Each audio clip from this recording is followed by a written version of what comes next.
wind carried the sound of hoofbeats through the mountain pass, but Karen Jackson barely lifted her head from where she sat, hunched against the weathered fence post. Her bare feet were raw and bleeding, her dress torn at the hem from 3 days of walking, and her stomach cramped with a hunger so fierce it felt like claws raking at her insides. The men who had brought her here spoke in low voices near the corral, their words drifting to her on the cold October air. "She ain't worth much to look at now," one of them said, and Karen recognized the voice of David Anderson, the man who had claimed to be her father's friend. "Quote so, quote Tian," came the reply from a stranger. Quote 3. Karen's hands trembled as she pressed them against her knees. Damaged goods. The words cut deeper than the stones that had bruised her feet on the long journey from the valley. She had been sold like livestock, traded away by the very people who had promised her father they would care for her after his death. The betrayal burned in her chest, but she had no strength left for tears. The mountains loomed around them, their peaks already dusted with early snow, and the settlement spread below like a collection of matchboxes scattered by a careless hand. This was Copper Ridge, a place so remote that maps barely acknowledged its existence, where men came to disappear and women learned to endure. Karen had heard whispers about places like this, where the law was whatever the strongest man decided it should be, and where a girl without family or protection might as well be invisible. "Take it or leave it," the stranger continued, and Karen caught a glimpse of him through the fence slats. He was tall and lean, with dark hair that needed cutting and clothes that spoke of hard work rather than wealth. His name was Paul Torres. She had gathered from the fragments of conversation, and he owned a spread somewhere higher up in the mountains. "I need someone who can cook and keep house, not someone I'll have to nursemaid back to health." David Anderson spat into the dirt. "She's stronger than she looks. Her pa raised her to work, not to sit around looking pretty." "Her pa's dead," Paul Torres said flatly, "and from the look of things, he didn't leave her with much in the way of prospects." Karen closed her eyes and tried to remember her father's face, but exhaustion and grief had blurred the edges of her memory.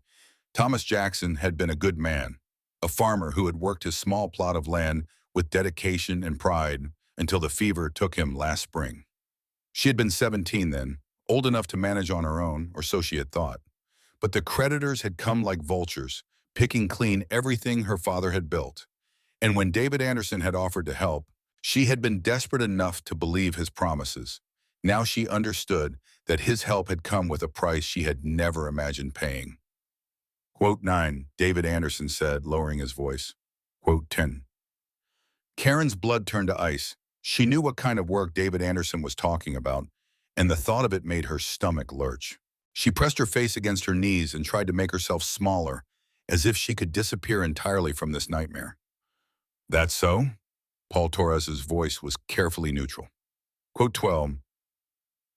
There was a long silence, broken only by the wind and the distant sound of hammering from somewhere in the settlement.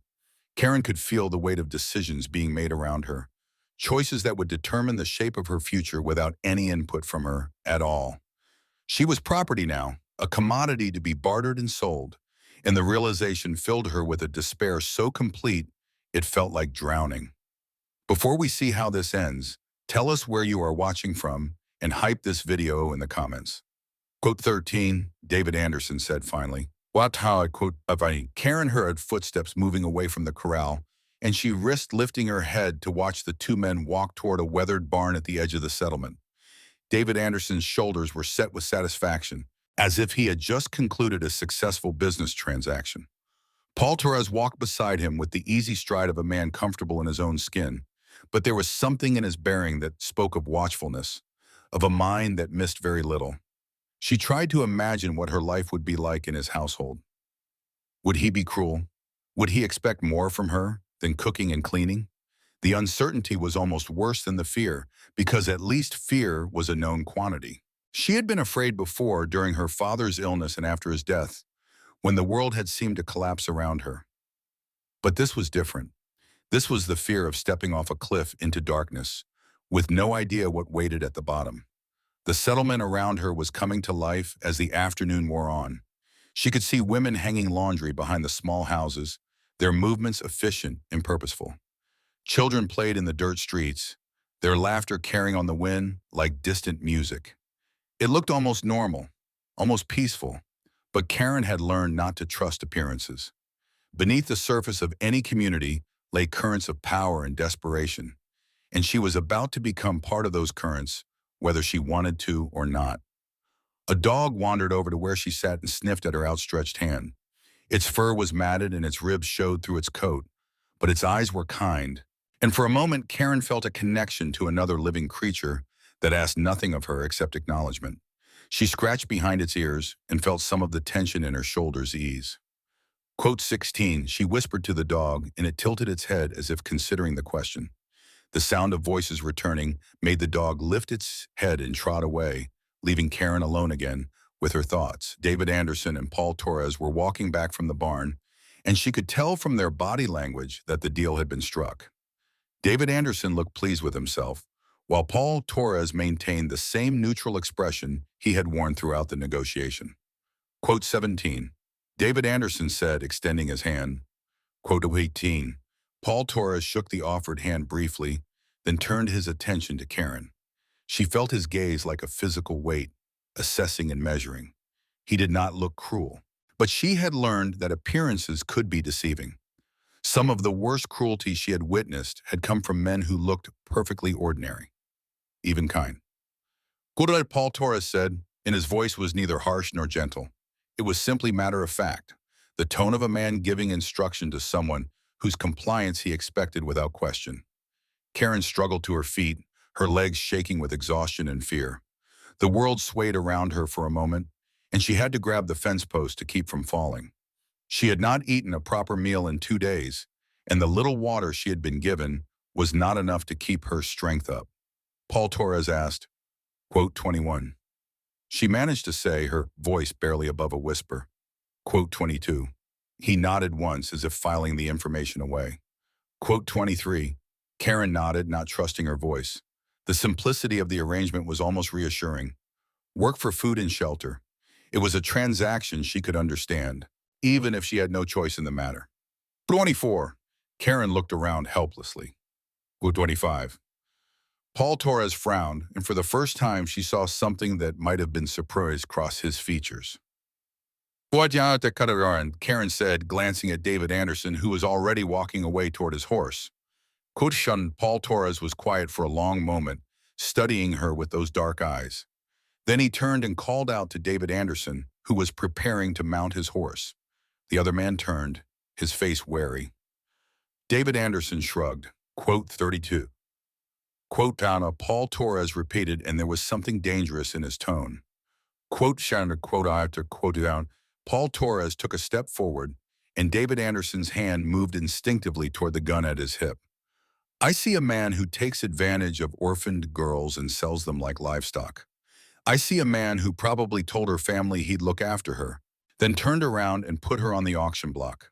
Karen held her breath, sensing the violence that crackled in the air between the two men. David Anderson's face had gone red with anger, but there was something else there too. Something that looked like fear. 38, quote 39. Paul Torres did not move, but his presence seemed to fill the space between them. Quote 40. David Anderson swung up onto his horse without another word, but Karen could see the tension in his shoulders as he rode away. She watched him go with a mixture of relief and terror, because whatever else David Anderson might have been, he was a known quantity. Paul Torres was still a stranger, and she had no idea what to expect from him. Quote 41, Paul Torres said, turning back to her. Quote 5. He walked toward the settlement without looking back to see if she followed, and Karen hurried to catch up with him on unsteady legs. The main street of Copper Ridge was rutted and dusty, lined with buildings that looked like they had been thrown together quickly and without much thought for permanence. There was a general store, a saloon, a blacksmith shop, and a handful of houses that ranged from modest to ramshackle. Paul Torres led her to the general store, a 2-story building with a covered porch and windows that actually had glass in them. The sign above the door read, quote 43, and when they stepped inside, Karen was struck by the smell of coffee and leather and something else she could not identify. A woman emerged from behind the counter, wiping her hands on a stained apron. She was perhaps 40, with graying brown hair pulled back in a practical bun and eyes that missed nothing. Her gaze took in Karen's torn dress and bare feet, and her expression softened slightly. "Afternoon, Paul," the woman said. "What can I do for you?" "Afternoon, Linda. I need to outfit this girl with some clothes and shoes. Basic things, nothing fancy." Linda Phillips looked at Karen with frank curiosity. "This the girl Anderson brought in?" "She is. Heard he was looking to make a sale." Linda's tone was carefully neutral, but Karen caught the undercurrent of disapproval. Quote 15, quote Taunton, Paul Torres said simply, quote IFD, quote from. Linda came around the counter and approached Karen with the brisk efficiency of a woman accustomed to solving practical problems. So quote 54, quote 05, and Karen managed to say, quote 52. Paul Torres nodded and headed for the door, but he paused on the threshold. Quote 57. Linda Phillips waited until the door closed behind him before turning her attention fully to Karen. Her expression was kind but businesslike, and Karen found herself relaxing slightly under the older woman's competent care. "First things first," Linda said, leading Karen toward the back of the store. "When's the last time you had a proper meal?" "2 days ago," Karen admitted. "Maybe 3, I've lost track." Linda made a disapproving sound. "Well, that explains why you look ready to fall over. Sit down here while I get some things together." She gestured to a chair near the back counter, and Karen sank into it gratefully. Her legs felt like water, and her head was spinning from hunger and exhaustion. Linda bustled around the store, pulling items from shelves and bins, muttering to herself as she worked. "That Anderson's a piece of work," Linda said as she shook out a simple blue dress. "Been bringing girls through here for the better part of a year now, always with some sob story about helping them find work. But the kind of work he has in mind ain't the kind any decent girl should have to do." Karen felt a chill run down her spine. "How many girls?" "5 or 6 that I've seen. Maybe more that I haven't." Linda held up the dress against Karen's frame, checking the fit. "Bond 67, quote 68. Linda's expression grew somber. "Some of them make the best of it, I suppose. Others," she shook her head. "Let's just say it's not a life that tends to end well." Karen closed her eyes, imagining what her fate might have been if Paul Torres had not made his offer. The thought made her feel sick, but it also made her grateful in a way she had not expected. Whatever Paul Torres wanted from her, it had to be better than the alternative David Anderson had been threatening. "Now about Paul Torres," Linda continued, selecting a pair of sturdy boots from a shelf. "He's a good man, Karen. Quiet, keeps to himself mostly, but he's fair and he's honest. Been up in these mountains for about 3 years now, running a small ranch higher up the pass. Raises horses mostly, some cattle." "Is he married?" Karen asked, then immediately regretted the question. It sounded presumptuous, as if she had any right to know such things about her new employer. But Linda did not seem to think the question was out of place. "No, he's not married, lives alone up there, which is why he needs someone to keep house. Had a woman working for him before, but she got married last spring and moved down to Denver with her husband." "What was she like?" "Amy. She was a good sort, practical, hardworking. Paul treated her well, paid her fair wages, never bothered her with anything that wasn't her business." Linda paused in her selection of clothes and looked directly at Karen. "That's what you can expect from him, honey. He'll work you hard, but he'll treat you decent. And up there on his place, you'll be safe from the kind of men who might see a girl in your situation as easy prey." The relief that washed over Karen was so intense it made her dizzy. Safe. The words seemed almost foreign after everything she had been through, but Linda Phillips spoke with the authority of someone who knew what she was talking about. "Try these on," Linda said, handing her the dress and boots. "There's a curtained area back there where you can change." Karen took the clothes gratefully and made her way to the small changing area Linda had indicated. The dress was simple but well made, with long sleeves and a modest neckline. It was clean and whole, and when she put it on, she felt more human than she had in days. The boots were a little large, but they would protect her feet, and that was all that mattered. When she emerged from the changing area, Linda nodded approvingly. "Much better. Now let me put together a few other things you'll need. Undergarments, a nightgown, maybe a shawl for the cold weather that's coming." As Linda gathered the additional items, Karen found herself thinking about the life that lay ahead of her.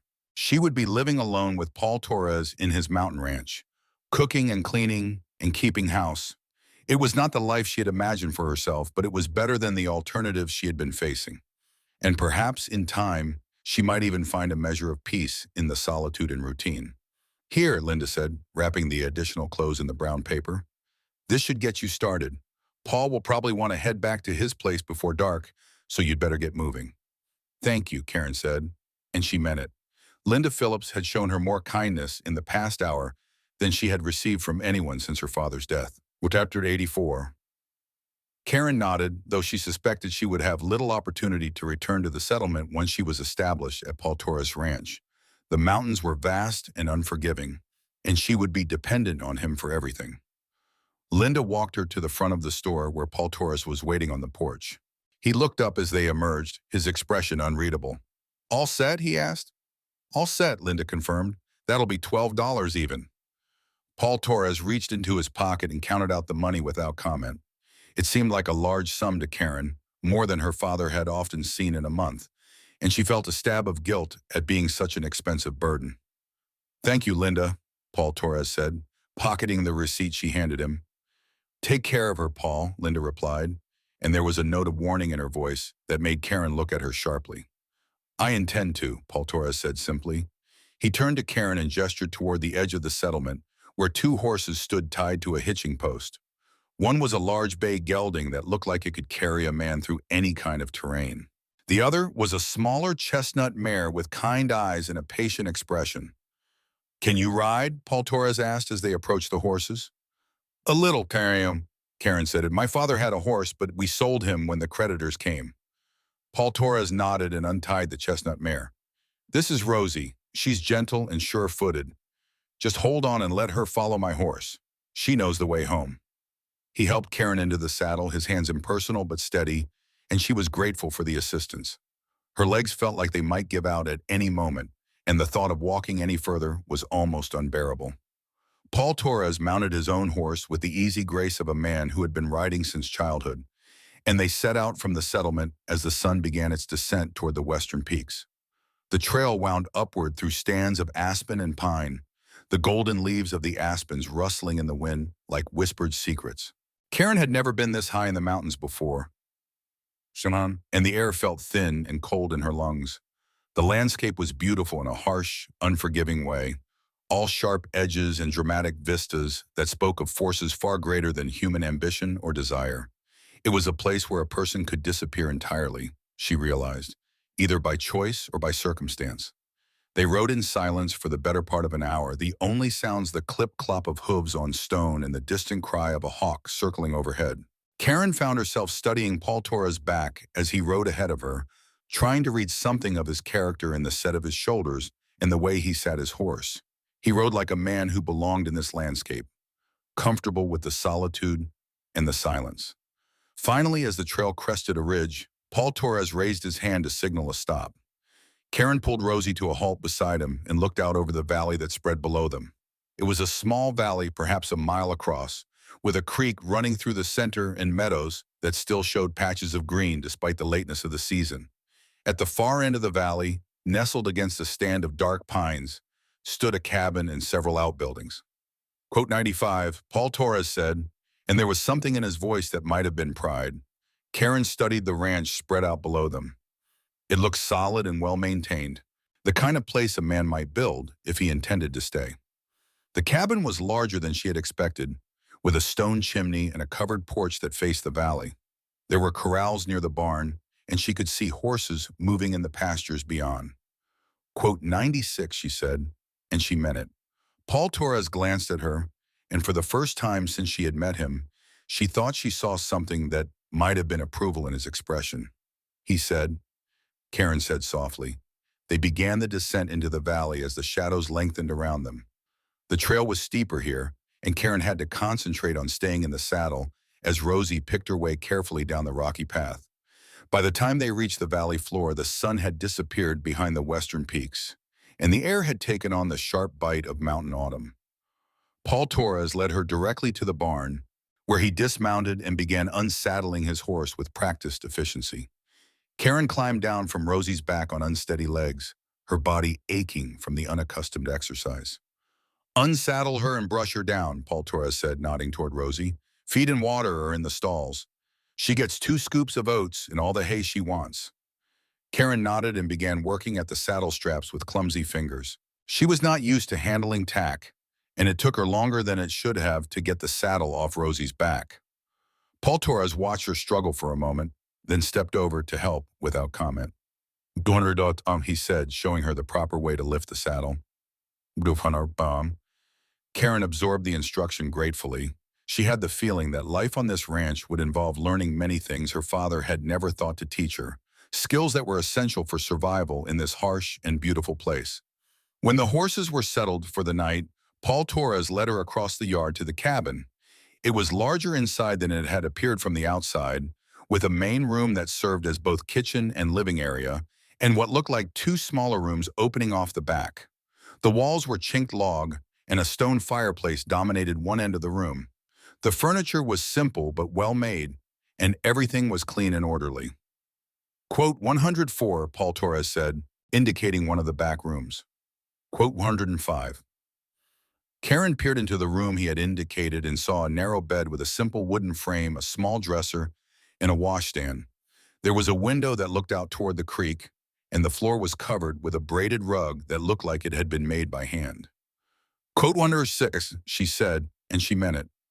After sleeping on the ground for the past 3 nights, the prospect of a real bed seemed like luxury beyond imagining.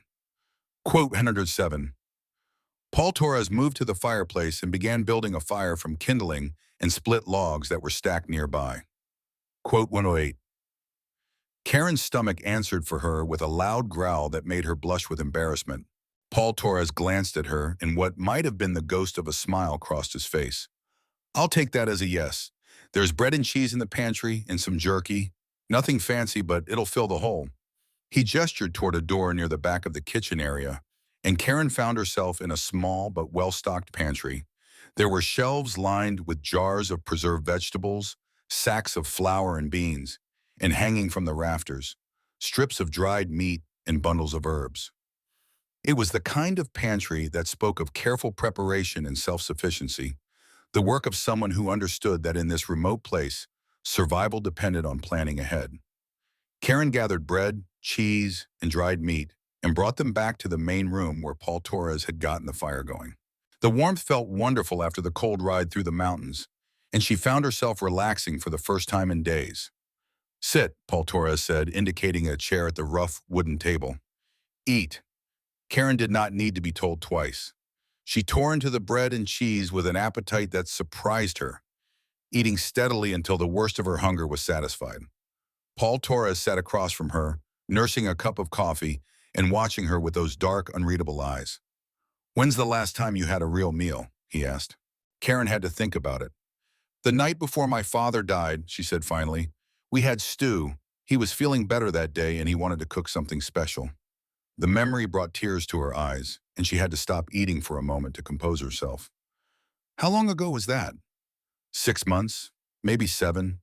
The time seemed both endless and impossibly short. Everything happened so fast after he was gone. The creditors, the lawyers, David Anderson showing up with his promises. Paul Torres was quiet for a long moment, turning his coffee cup in his hands. What kind of man was your father? A good man, Karen said without hesitation. He worked hard, treated people fairly. He taught me to read and write, made sure I knew how to manage a household. He said education was the one thing nobody could take away from you. Smart man. He was. I just wish he had taught me more about dealing with people like David Anderson. I was so grateful when he offered to help. I never thought to question his motives. You were grieving, Paul Torres said. People like Anderson, they know how to spot vulnerability. It's not your fault. The kindness in his voice was unexpected, and it made Karen's throat tighten with emotion. She had been blaming herself for her naivety, for trusting David Anderson when every instinct should have warned her away. To hear someone else say it was not her fault was a relief she had not known she needed. Quote 125, she asked, changing the subject before she could start crying again. Quote 102. Paul Torres finished his coffee and set the cup aside. Quote 1, quote 1, and quote Trinity. Karen nodded, filing away the information. She had helped her father with their small garden, and the prospect of working with growing things again was appealing. It would give her something useful to do, a way to contribute beyond just keeping house. She asked. Paul Torres stood up and moved toward the fireplace, where he added another log to the fire. Quote 133, the idea of being snowed in for months with this quiet, serious man should have been frightening, but Karen found it oddly comforting instead. There would be no unexpected visitors, no one to judge or threaten her, just the two of them in the vast, silent mountains. Quote, Paul Torres continued. Quote 45. Karen considered this. Where would she go if she left? She had no family, no friends, no resources beyond what Paul Torres was providing. And the alternatives David Anderson had been offering were not alternatives at all, just different forms of slavery. Quote 136 months, she said. Paul Torres studied her for a moment, as if weighing the truth of her words. Then he nodded. Quote 137. Shuin. Karen rose from the table, suddenly aware of how exhausted she was. The food had helped, but her body was still recovering from days of hunger and stress. The prospect of sleeping in a real bed, safe and warm, seemed almost too good to be true. Quote 138, she said, and the words carried more weight than a simple expression of gratitude. Paul Torres looked at her for a long moment, his expression unreadable. Quote 139, quote 140. Something shifted in his expression, a softening around the eyes that made him look younger and less forbidding. Quote 141. Karen made her way to the small room that was to be hers, carrying the bundle of clothes Linda Phillips had put together for her. The room was simple but clean, with a window that looked out over the darkening valley. She could hear the sound of the creek running somewhere in the distance, a gentle murmur that spoke of permanence and peace. She changed into the nightgown Linda had provided, a simple cotton garment that was nonetheless the finest thing she had worn in months. The bed was narrow but comfortable, with quilts that smelled of lavender and sunshine. As she settled under the covers, Karen felt some of the tension that had been her constant companion for months finally begin to ease. Through the thin walls, she could hear Paul Torres moving around in the main room, banking the fire and preparing for bed. The sounds were domestic and reassuring, the kind of nighttime routine that spoke of safety and stability. For the first time since her father's death, Karen felt like she might actually be able to sleep without fear. But as she lay there in the darkness, listening to the wind in the pines and the distant sound of the creek, she could not shake the feeling that this was only the beginning of her story. Paul Torres had rescued her from David Anderson's plans, but what did he really want from her? And what would happen when winter closed the passes and they were truly alone together in this remote valley? The questions circled in her mind like wolves around a campfire, but exhaustion was stronger than anxiety, and eventually she felt herself drifting towards sleep. Tomorrow would bring new challenges, new uncertainties, but for tonight she was safe and warm and fed. It was more than she had dared to hope for just hours earlier. In the main room, she could hear Paul Torres settling into his own bed, and the sound was oddly comforting. Whatever the future held, she would not face it entirely alone. There was something to be said for that, even if she did not yet understand what it might mean. As sleep finally claimed her, Karen's last conscious thought was of her father's voice, telling her that education was the one thing nobody could take away. Perhaps he had been wrong about that. Perhaps what nobody could take away was something simpler and more fundamental. Perhaps it was the capacity to hope, even in the darkest circumstances, that tomorrow might be better than today. The wind continued to blow through the valley, carrying with it the scent of snow and the promise of winter. But inside the cabin, two people who had been strangers just hours before settled into an uneasy peace, each wondering what the other might be thinking in the darkness. The mountains kept their secrets, as they always had, but in the small circle of warmth and light that was Paul Torres' ranch, something new was beginning to take shape, something that might, with time and patience, grow into trust. The next morning dawned clear and cold, with frost covering the meadow grass and ice forming at the edges of the creek. Karen woke to the sound of Paul Torres moving around in the main room, and for a moment she could not remember where she was. Then the events of the previous day came flooding back, and she sat up in the narrow bed, trying to orient herself to her new reality. She dressed quickly in the blue dress Linda Phillips had chosen for her. grateful for its warmth and modest coverage. Through the small window, she could see Paul Torres leading horses from the barn to the pasture, his movements efficient and purposeful in the morning light. He had been up for some time, she realized, probably since before dawn. When she emerged from her room, she found that he had already built up the fire and put coffee on to brew. The smell of it filled the cabin, rich and inviting, and her stomach reminded her that she had not eaten since the simple meal of bread and cheese the night before. "Morning," Paul Torres said without looking up from the leather harness he was mending at the kitchen table. "Coffee's ready. There's eggs and bacon in the pantry if you want to cook something." Karen poured herself a cup of coffee and wrapped her hands around the warm ceramic, savoring both the heat and the bitter, energizing taste. It had been months since she had tasted coffee this good, and the simple pleasure of it made her feel more human. "What time do you usually eat breakfast?" she asked, moving toward the pantry to investigate the food supplies. "When I get hungry," Paul Torres replied, "usually around sunrise, but I've been up since 4 checking on a mare that's due to foal." Karen found eggs, bacon, and a loaf of bread that looked like it had been baked recently. As she began preparing breakfast, she felt a strange sense of normalcy settling over her. This was work, she understood, tasks that had structure and purpose. For the first time since her father's death, she felt like she might actually be useful. Quote 147, she asked as she sliced bacon into a heavy iron skillet. Quote 148, and Paul Torres set aside the harness and watched her work with what might have been approval. Quote war mine, quote waftian, quote idadiam, Paul Torres said, echoing his words from the night before. As Karen cooked, she found herself stealing glances at her new employer. In the morning light, she could see details that had been hidden in the shadows of the previous evening. He was younger than she had first thought, probably not much past 30, with calloused hands and the kind of deep tan that spoke of years spent working outdoors.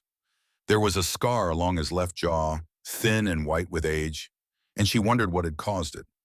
He was not handsome in the conventional sense, but there was something compelling about his face, a quality of stillness and self-possession that suggested depths she could not yet fathom. He moved with the easy confidence of a man who was comfortable in his own skin, who had found his place in the world and was content with it. Quote 152. Karen said as she turned the bacon in the skillet. Quote 23. Quote 24. Paul Torres replied. Quote 25. Quote 26. Paul Torres was quiet for a moment, as if considering how much to reveal. Quote 157, he said finally. Quote 1 again. Karen sensed there was more to the story, but she did not press. She had her own secrets, her own reasons for wanting to disappear from the world, and she could respect his desire for privacy. She cracked eggs into the skillet beside the bacon, watching them sizzle and set in the hot fat. The simple act of cooking was soothing, a reminder of better times when she'd prepared meals for her father and felt like she was contributing something valuable to their small household. Quote 159, she asked as she plated the food. Quote 160. Paul Torres accepted the plate she handed him with a nod of thanks. Quote 161. Karen filed away the information as she sat down with her own breakfast. The eggs were perfectly cooked, the bacon crisp but not burned, and she felt a small surge of pride at having prepared a decent meal in an unfamiliar kitchen. Quote 162. Paul Torres said, and she could tell he meant it. They ate in comfortable silence, the only sounds the crackling of the fire and the distant lowing of cattle somewhere in the valley. Through the window, Karen could see the sun climbing higher, burning off the frost and promising a warm afternoon despite the cold morning. Quote 163, Paul Torres said. Quote 164, Karen nodded, eager to learn everything she could about her new home. The more she understood about the ranch and its operations, the more useful she could make herself. And usefulness, she had learned, was a form of security in a world that offered precious little of either. When they had finished breakfast, Paul Torres led her outside for a tour of the property. The morning air was crisp and clean, scented with pine and the faint sweetness of the last wildflowers. The valley stretched out around them, enclosed by mountains that rose like ancient guardians against the sky. Behind the cabin, Karen found the kitchen garden Paul Torres had mentioned. It was larger than she had expected, with neat rows that showed the careful attention of someone who understood growing things. Most of the plants had been harvested or had succumbed to the early frost, but she could see the bones of a well-planned and productive garden. Quote 165, Paul Torres explained, following her gaze. Quote 169. Karen knelt and brushed away some of the dead foliage, revealing carrots and turnips still growing beneath the surface.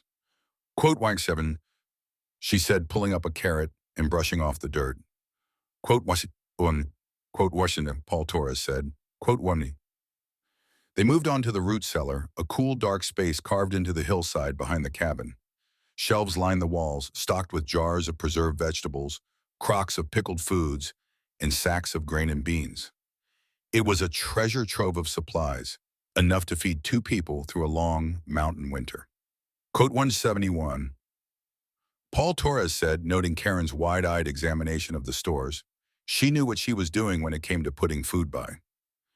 Karen ran her fingers along the neat rows of jars, each one labeled in a careful feminine hand. Tomatoes, green beans, peaches, applesauce. It represented hours of work, the kind of careful preparation that meant the difference between comfort and hunger during the long winter months. I know how to preserve food, Karen said. My father and I always put up vegetables from our garden. I could do this next summer if you want. We'll see how things go, Paul Torres replied, but his tone was not dismissive.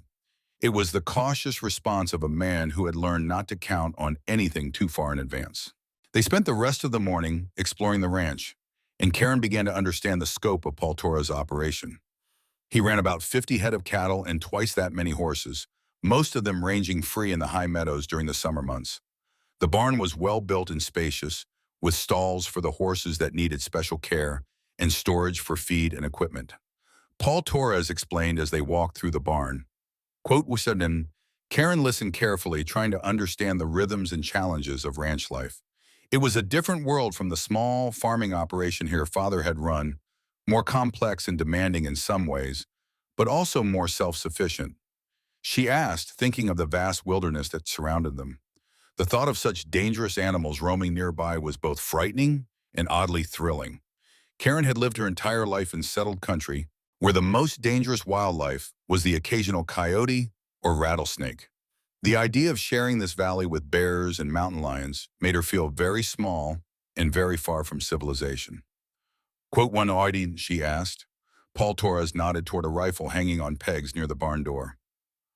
Quote what and quote mine and quote water. They returned to the cabin as the sun reached its zenith, and Karen spent the afternoon familiarizing herself with her new home. She explored every corner of the building, learning where things were kept and how the household operated. The kitchen was well equipped with cast iron pots and pans, sharp knives, and all the tools necessary for cooking and preserving food. There was even a small collection of books on a shelf near the fireplace, and she felt a thrill of pleasure at the prospect of having something to read during the long winter evenings. As the day wore on, she began to establish routines that would make her useful. She swept the floors, organized the pantry, and planned meals from the supplies on hand. It felt good to be busy, to have purpose and structure to her days again. Paul Torres spent most of the afternoon working with the horses, and Karen could see him from the kitchen window as she worked. He moved among the animals with easy confidence, checking their condition, working with a young colt that needed training. There was something almost graceful about the way he handled the horses, a quality of patience and understanding that spoke of genuine affinity for the animals. Late in the afternoon, he came to the cabin looking worried. Quote 184, he said, washing his hands at the pump outside the kitchen door. Quote 25, quote 86, Karen asked. Paul Torres considered this. Quote 187. Karen nodded, filing away the information. She had helped her father with the birth of calves and foals on neighboring farms, and while she was no expert, she understood the basics of what might be needed. That evening, she prepared a simple supper of beans and cornbread, keeping it warm on the stove in case Paul Torres wanted to eat. But as the hours passed, he remained in the barn with the laboring mare, and eventually Karen ate alone by the fire. It was strange sitting in the cabin by herself as darkness fell over the valley. The silence was profound, broken only by the crackling of the fire and the distant sound of wind in the trees. She had grown up in a house where silence was common, but this was different. This was the silence of true isolation, of being miles from the nearest neighbor and completely dependent on her own resources. But rather than being frightened by the solitude, Karen found it oddly comforting. There was no one to judge her here, no one to whisper about her circumstances or speculate about her future. She was free to be herself, whatever that might turn out to be, without the weight of other people's expectations or assumptions. She spent the evening reading one of the books from Paul Torres's small collection, a volume of poetry that had clearly been well loved.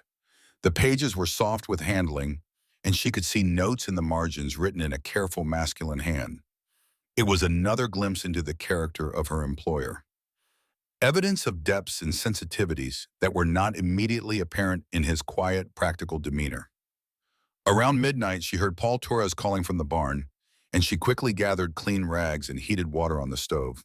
The night air was cold against her face as she hurried across the yard, carrying a basin of steaming water and a bundle of cloth.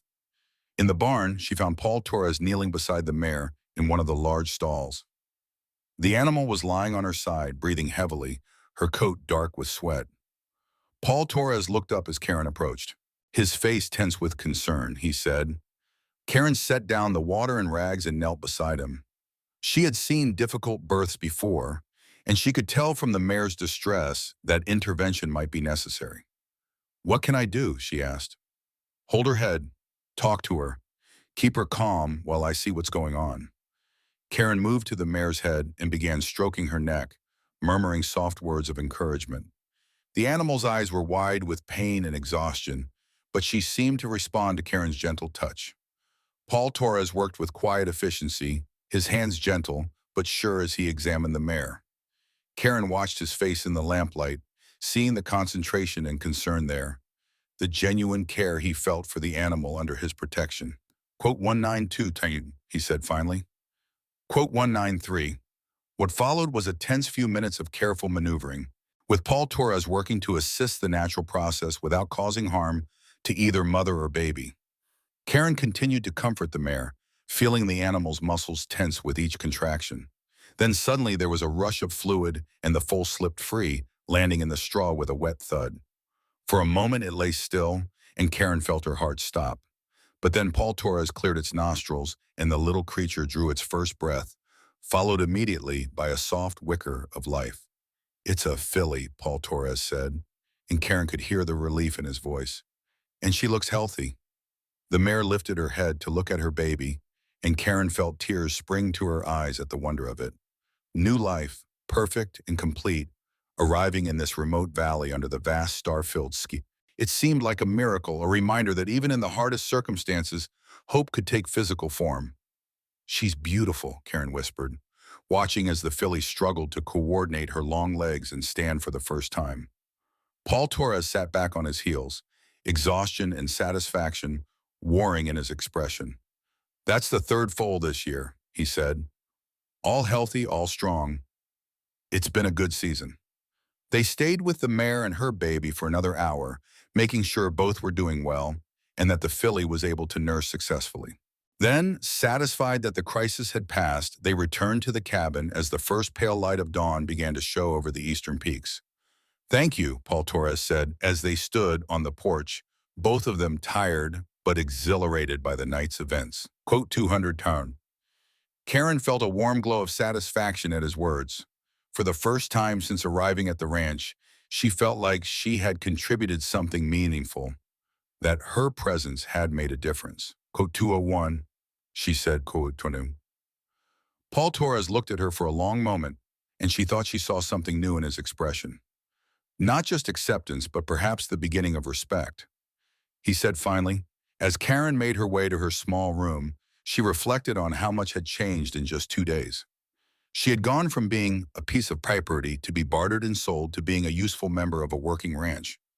It was not the life she had planned for herself, but it was honest work in a beautiful place, with a man who treated her with dignity and fairness.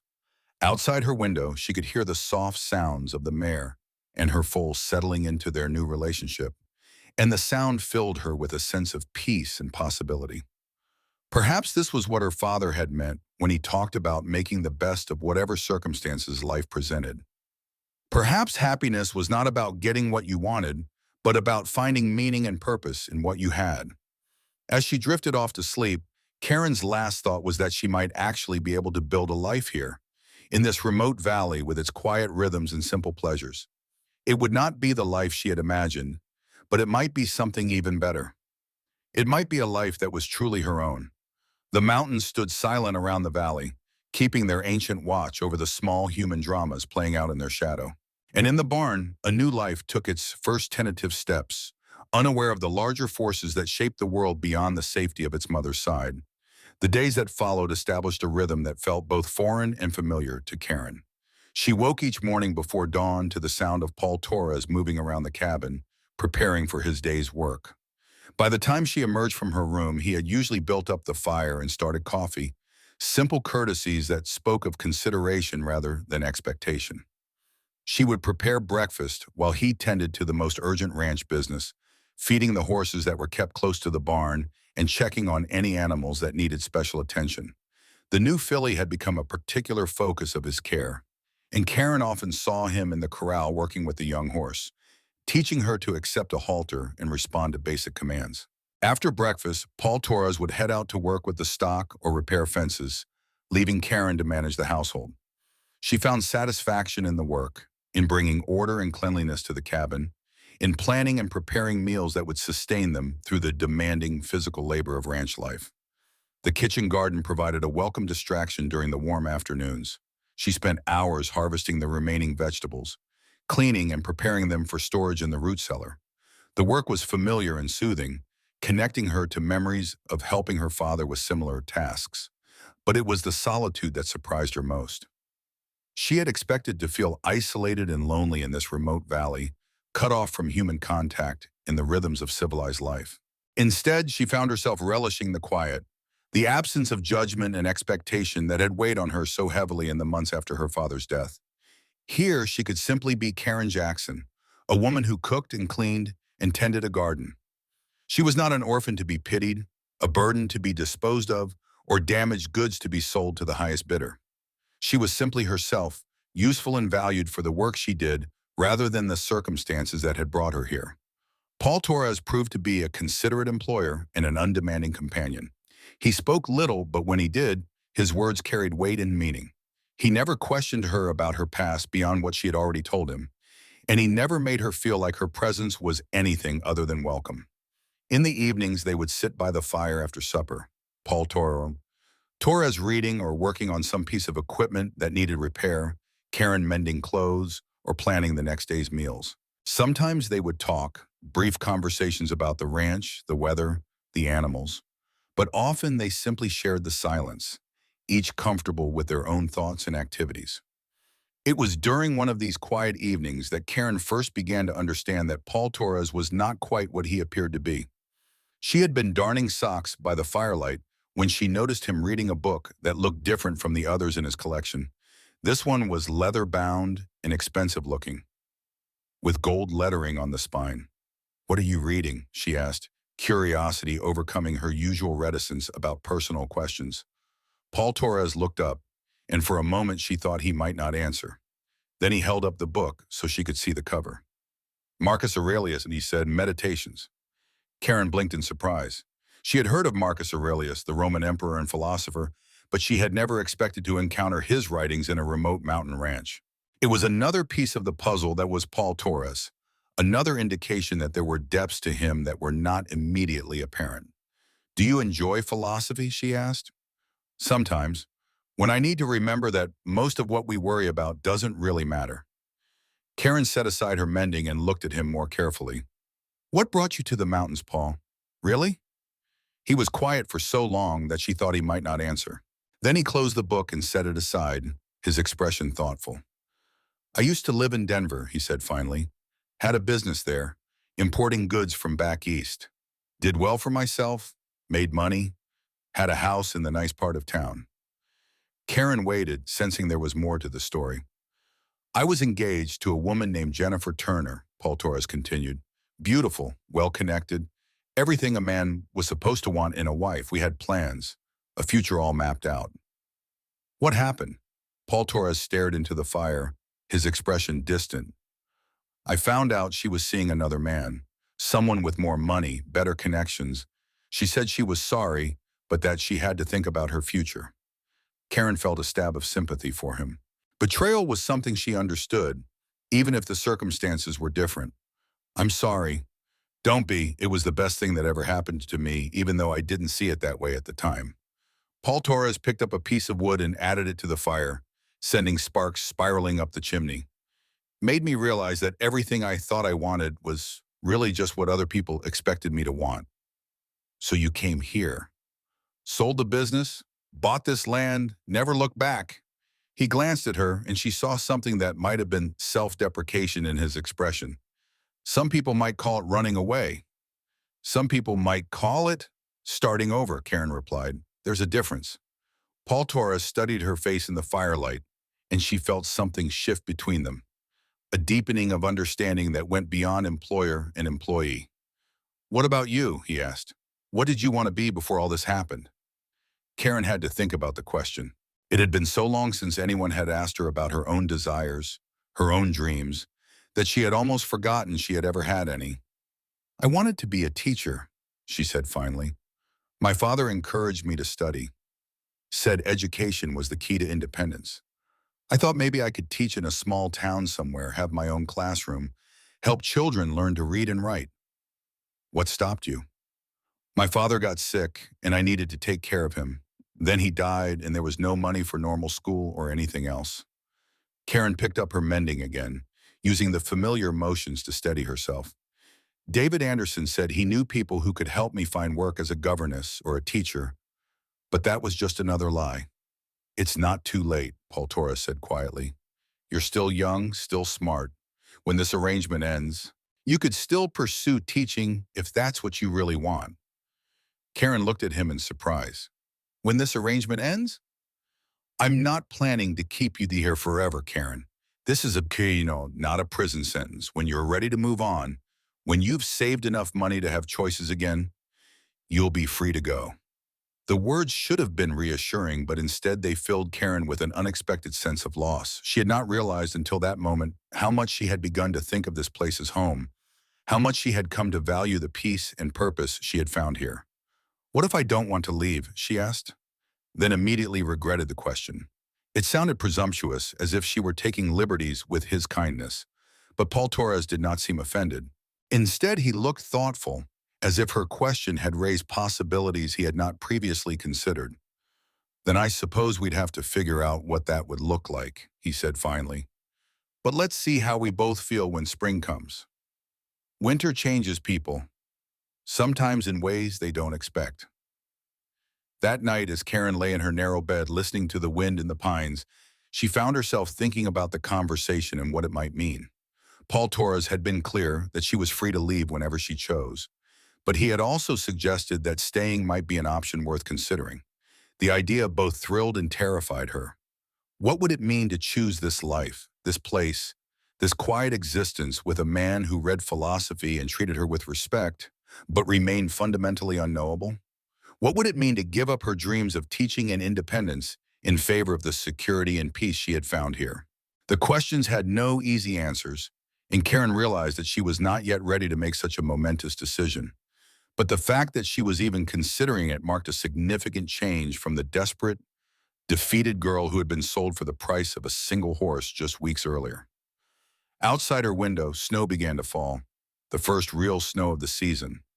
By morning, the valley would be transformed, blanketed in white, and cut off from the outside world until spring. Whatever decisions lay ahead would have to wait until the passes opened again. For now, she was here, safe and warm and useful, and perhaps that was enough. The snow continued to fall throughout the night, and by morning the valley was buried under a blanket of white that transformed the landscape into something magical and otherworldly. Karen woke to find Paul Torres already up and dressed, preparing to check on the animals and make sure they were weathering the storm. First big snow of the season, he said as she emerged from her room. Could be the last we see of town until spring. Karen looked out the window at the swirling white curtain that had descended over their world. The mountains were invisible, lost in the storm, and even the barn was barely visible through the driving snow. Are the animals all right? She asked, moving to start breakfast. They'll be fine. Horses and cattle are tougher than people think, and I moved them to the sheltered pastures yesterday when I saw this coming. Paul Torres pulled on a heavy coat and hat. I'll be back in an hour or two. Keep the fire going. He disappeared into the storm, leaving Karen alone with her thoughts and the profound silence that snow brings to the world. She prepared breakfast and kept it warm on the stove, then stood at the window watching for his return. The isolation was complete now.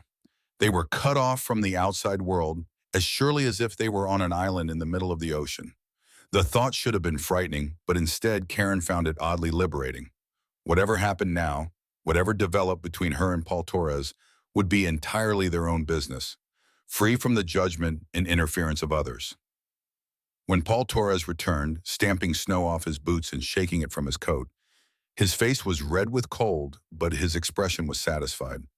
Everything's secure, he reported, accepting the hot coffee Karen handed him gratefully. Animals are all accounted for, and the barn's tight against the weather. We're set for however long this lasts.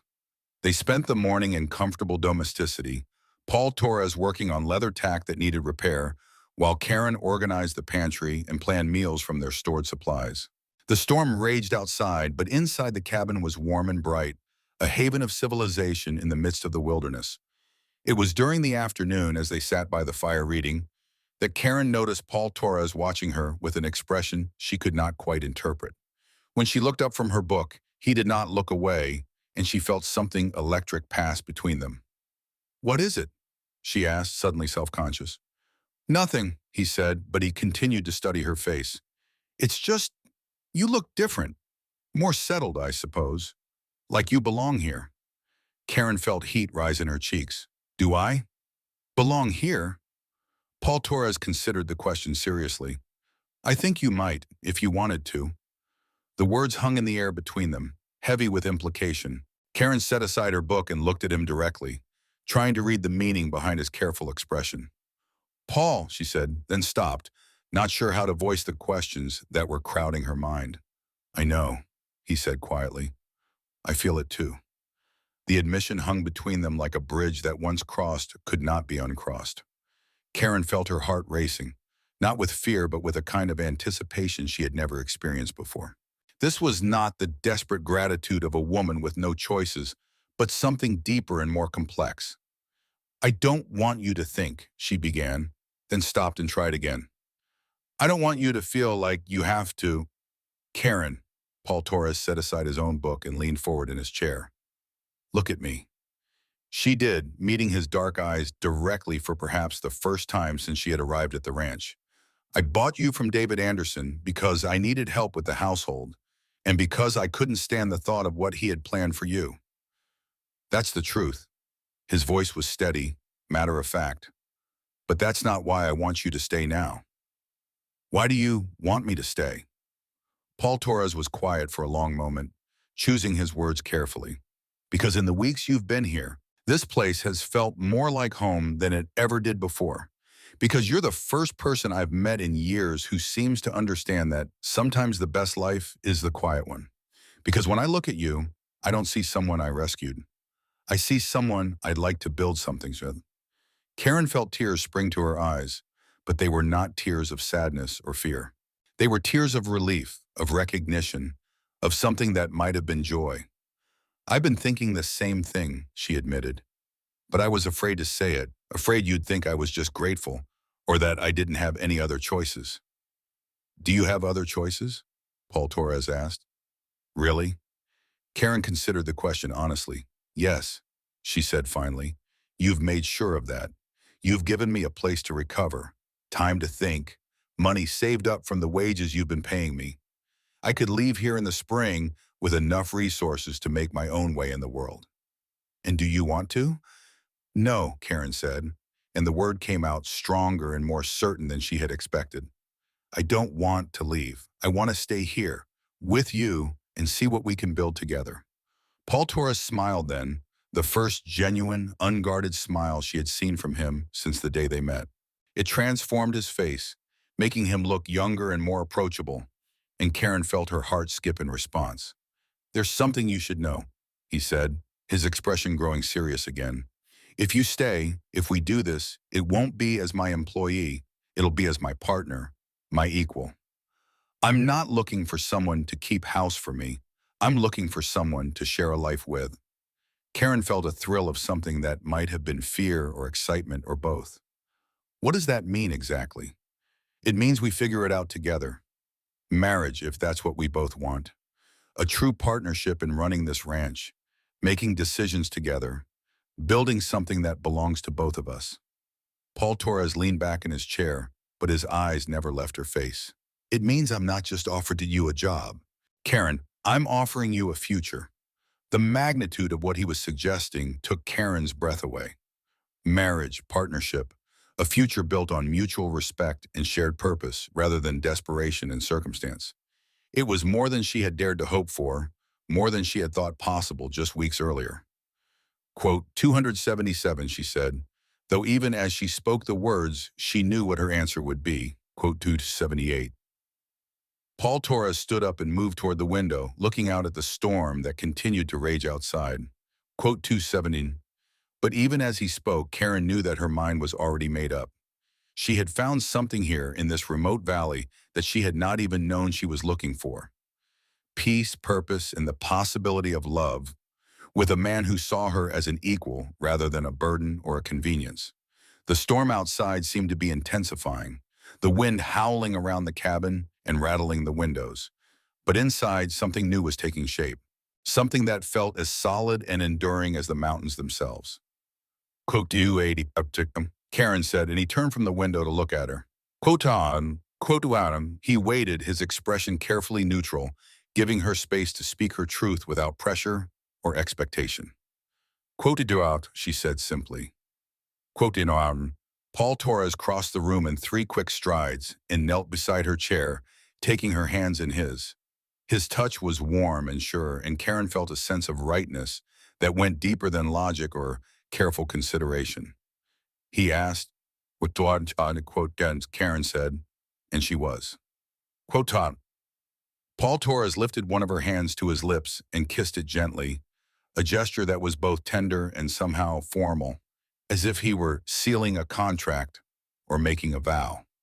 Quote 289, he said. Quote 29. Karen nodded, understanding the wisdom of his caution even as her heart raced with excitement. They had time, all the time in the world, to explore this new dimension of their relationship. The storm that had trapped them together had also given them the gift of solitude, of space to discover what they might mean to each other without the pressure of outside expectations or judgments. Outside, the wind continued to howl and the snow continued to fall. But inside the cabin, a new chapter was beginning. 2 people who had been brought together by circumstance and necessity were choosing to stay together by preference and affection. It was not the romantic fairy tale of storybooks, but something better. It was real and honest, and built on a foundation of mutual respect and shared purpose. As the evening wore on and they settled into their new understanding, Karen reflected on how much her life had changed since the day David Anderson had sold her for the price of a single horse. She had gone from being property to being a partner, from having no choices to having the most important choice of all. The future stretched ahead of them, uncertain but full of possibility. There would be challenges, she knew, and moments of doubt and difficulty, but they would face them together, as equals, building something that belonged to both of them in this beautiful, harsh, and enduring place. The mountains stood silent around their valley, keeping their ancient watch over the small human drama playing out in their shadow. And in the warm circle of firelight, 2 people who had found each other in the most unlikely circumstances began to plan a life together, one quiet conversation at a time. But as the night deepened and the storm reached its peak, neither Karen nor Paul could have anticipated the danger that was even now making its way up the treacherous mountain passes, driven by greed and a determination that not even the worst weather could deter. The storm that had seemed like a blessing, sealing Karen and Paul in their newfound understanding, began to reveal its darker nature as the 3rd day wore on. What had started as heavy snow had turned into something more dangerous, a blizzard that howled with increasing fury around the cabin walls. The wind drove the snow horizontally across the valley, creating drifts that reached nearly to the windows and making any venture outside treacherous. Paul Torres stood at the kitchen window, his expression growing more troubled as he watched the storm's relentless assault. The thermometer outside the door showed temperatures well below zero, and the wind showed no signs of abating. "I need to check the animals," he said, though his voice carried reluctance. "Been too long since I've seen them." Karen looked up from where she sat mending clothes by the fire. The domestic scene felt fragile now, threatened by forces beyond their control. "Is it safe to go out in this?" "Not really, but if I don't check the feed situation in the barn, we could lose stock." Paul Torres pulled on his heaviest coat and wrapped a scarf around his face. "If I'm not back in 2 hours, don't come looking for me. Stay inside and keep the fire going." The words sent a chill through Karen that had nothing to do with the cold air seeping through the cabin walls. She had grown accustomed to Paul's steady presence, his quiet competence that made even the most daunting challenges seem manageable. The thought of being alone in this storm, not knowing if he was safe, filled her with a fear he had not experienced since her first night at the ranch. She said as he reached for the door handle, quote, He turned back to her, and in the lamplight, she could see the concern in his eyes. Not just for the animals, but for her. For what would happen if something went wrong. "Code 298, he promised. Code 299. Before she could respond, he was gone, swallowed by the white fury beyond the door. Karen stood frozen for a moment, his words echoing in her mind. The casual way he had mentioned the possibility of not returning, the practical arrangements he had made for her survival, brought home the reality of their situation in a way that nothing else had. She moved to the window and pressed her face against the cold glass, trying to see through the driving snow. But Paul Torres had disappeared completely, and all she could see was the endless white chaos of the storm. The barn was invisible, lost somewhere in the maelstrom, and she had no way of knowing if he had even made it that far. The minutes crawled by with agonizing slowness. Karen tried to occupy herself with household tasks, but her attention kept drifting to the window and the storm beyond. She found herself listening for sounds that would never come, footsteps that would be muffled by the snow and wind. An hour passed, then 90 minutes. Karen began pacing the cabin, her imagination conjuring increasingly dire scenarios. Paul could have lost his way between the cabin and the barn, could be wandering in circles in the whiteout conditions.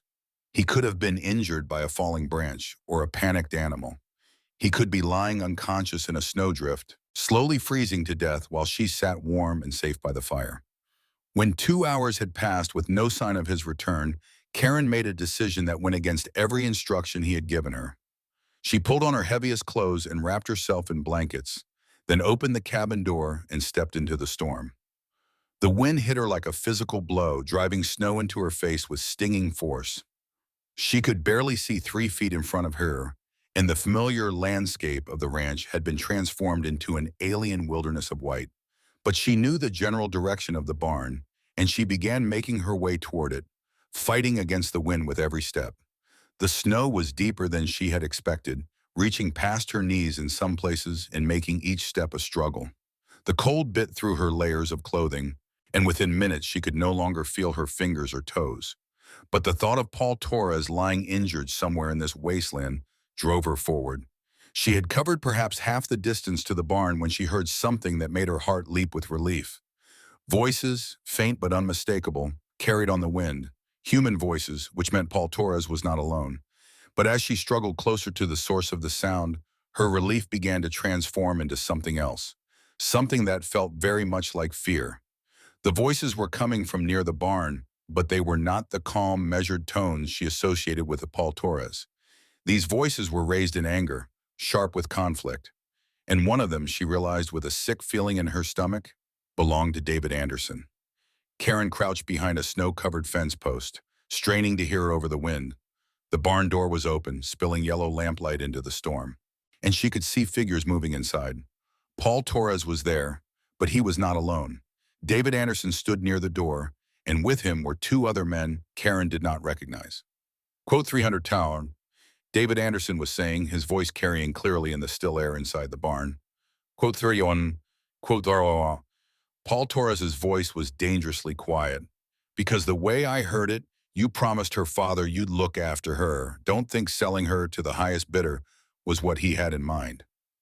Her father's dead, and she was heading for the cribs one way or another. At least this way she's got a roof over her head and food in her belly. Karen pressed herself closer to the fence post, her heart pounding. The cribs. She knew what that meant. The squalid brothels in the mining towns where women worked in conditions that were barely better than slavery.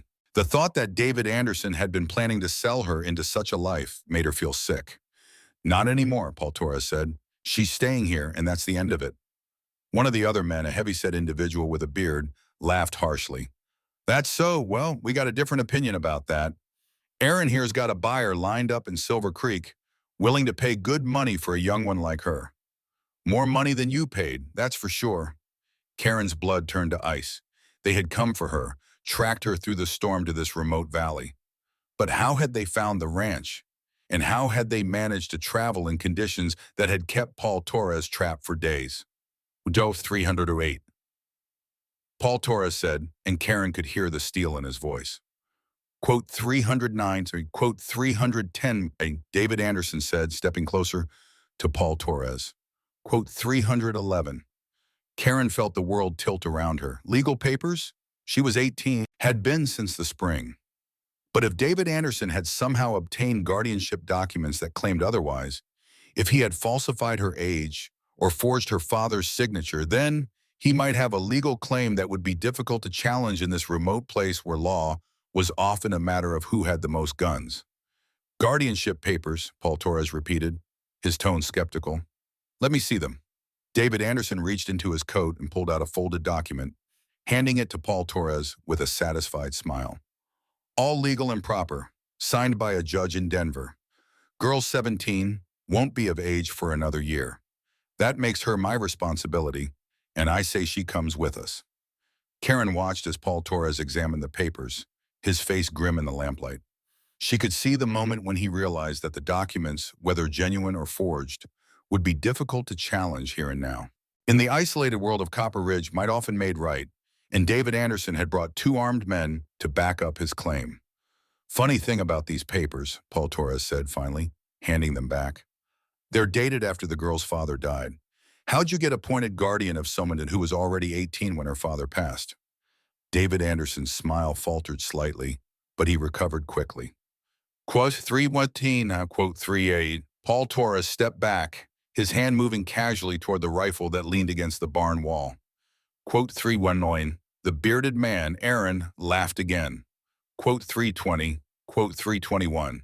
The voice that spoke was not Paul Torres's, and it came from behind Karen. She spun around to see a 4th man emerging from the storm, a tall, lean figure with a rifle in his hands and ice in his eyes. This had to be Luis Jimenez, she realized, though she had never seen him before. But Paul Torres had mentioned him once, a neighbor who lived higher up in the mountains, a man who kept to himself but could be counted on in times of trouble. David Anderson cursed under his breath as Luis Jimenez stepped into the barn, his rifle trained on the 3 visitors. The odds had just shifted, and Karen could see the calculation in David Anderson's eyes as he weighed his options. David Anderson said, his voice carefully neutral, quote 323, quote 324. Luis Jimenez replied, his voice carried a slight accent, and there was something in his bearing that spoke of military training.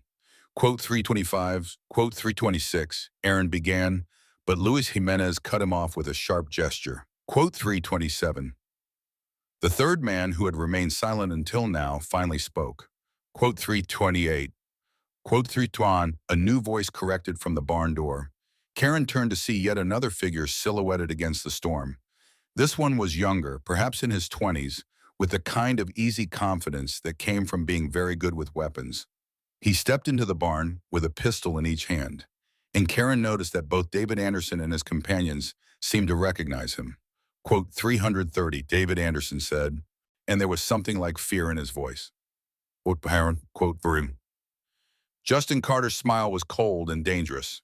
Heard you boys were causing trouble for honest folks. Figured I'd ride up and see what all the fuss was about. Karen realized that she was witnessing something more complex than a simple dispute over her fate. These men knew each other, had history that went beyond the current situation. And from the way David Anderson and his companions were reacting, that history was not friendly. This is a private matter, Carter, David Anderson said, but his bluster was gone now, replaced by wariness. Got nothing to do with you. When you start trafficking in young girls, it becomes everybody's business, Justin Carter replied, especially when you're using forged papers to do it. They ain't forged. Sure they are. Justin Carter holstered one of his pistols and pulled out a folded document of his own. Got a copy of the real guardianship filing right here, filed 3 days after you sold the girl to Torres. Funny how you managed to get appointed guardian of someone who was already legally an adult, ain't it? Karen felt a surge of hope. If Justin Carter had proof that David Anderson's papers were forged, then perhaps this nightmare could end without bloodshed. But she could see from David Anderson's face that he was not prepared to give up easily. Don't matter what papers you got, Aaron said, his hand moving toward his gun. We came for the girl, and we ain't leaving without her. I wouldn't do that if I were you, Paul Torres said quietly. He had retrieved his rifle and now held it with the casual competence of a man who knew how to use it. You're outnumbered and outgunned. Best thing you can do is ride out now and count yourselves lucky. The tension in the barn was thick enough to cut with a knife. 6 armed men faced each other in the yellow lamplight, and Karen knew that one wrong move could turn the situation into a bloodbath. She pressed herself closer to the fence post, trying to make herself invisible while her mind raced through the implications of what she was witnessing. David Anderson was not just a man who had taken advantage of her desperate situation. He was part of something larger, a network of men who trafficked in human misery. And somehow, Paul Torres and his allies had been expecting this confrontation, had prepared for it in ways that suggested they knew more about David Anderson's operation than they had initially let on. Quote 345. Luis Jimenez said, his rifle never wavering. Quote 346. David Anderson looked at his companions, reading something in their faces that Karen could not interpret. Then he nodded, a sharp, angry gesture that spoke of retreat rather than surrender. He said, Paul Torres replied, quote 350.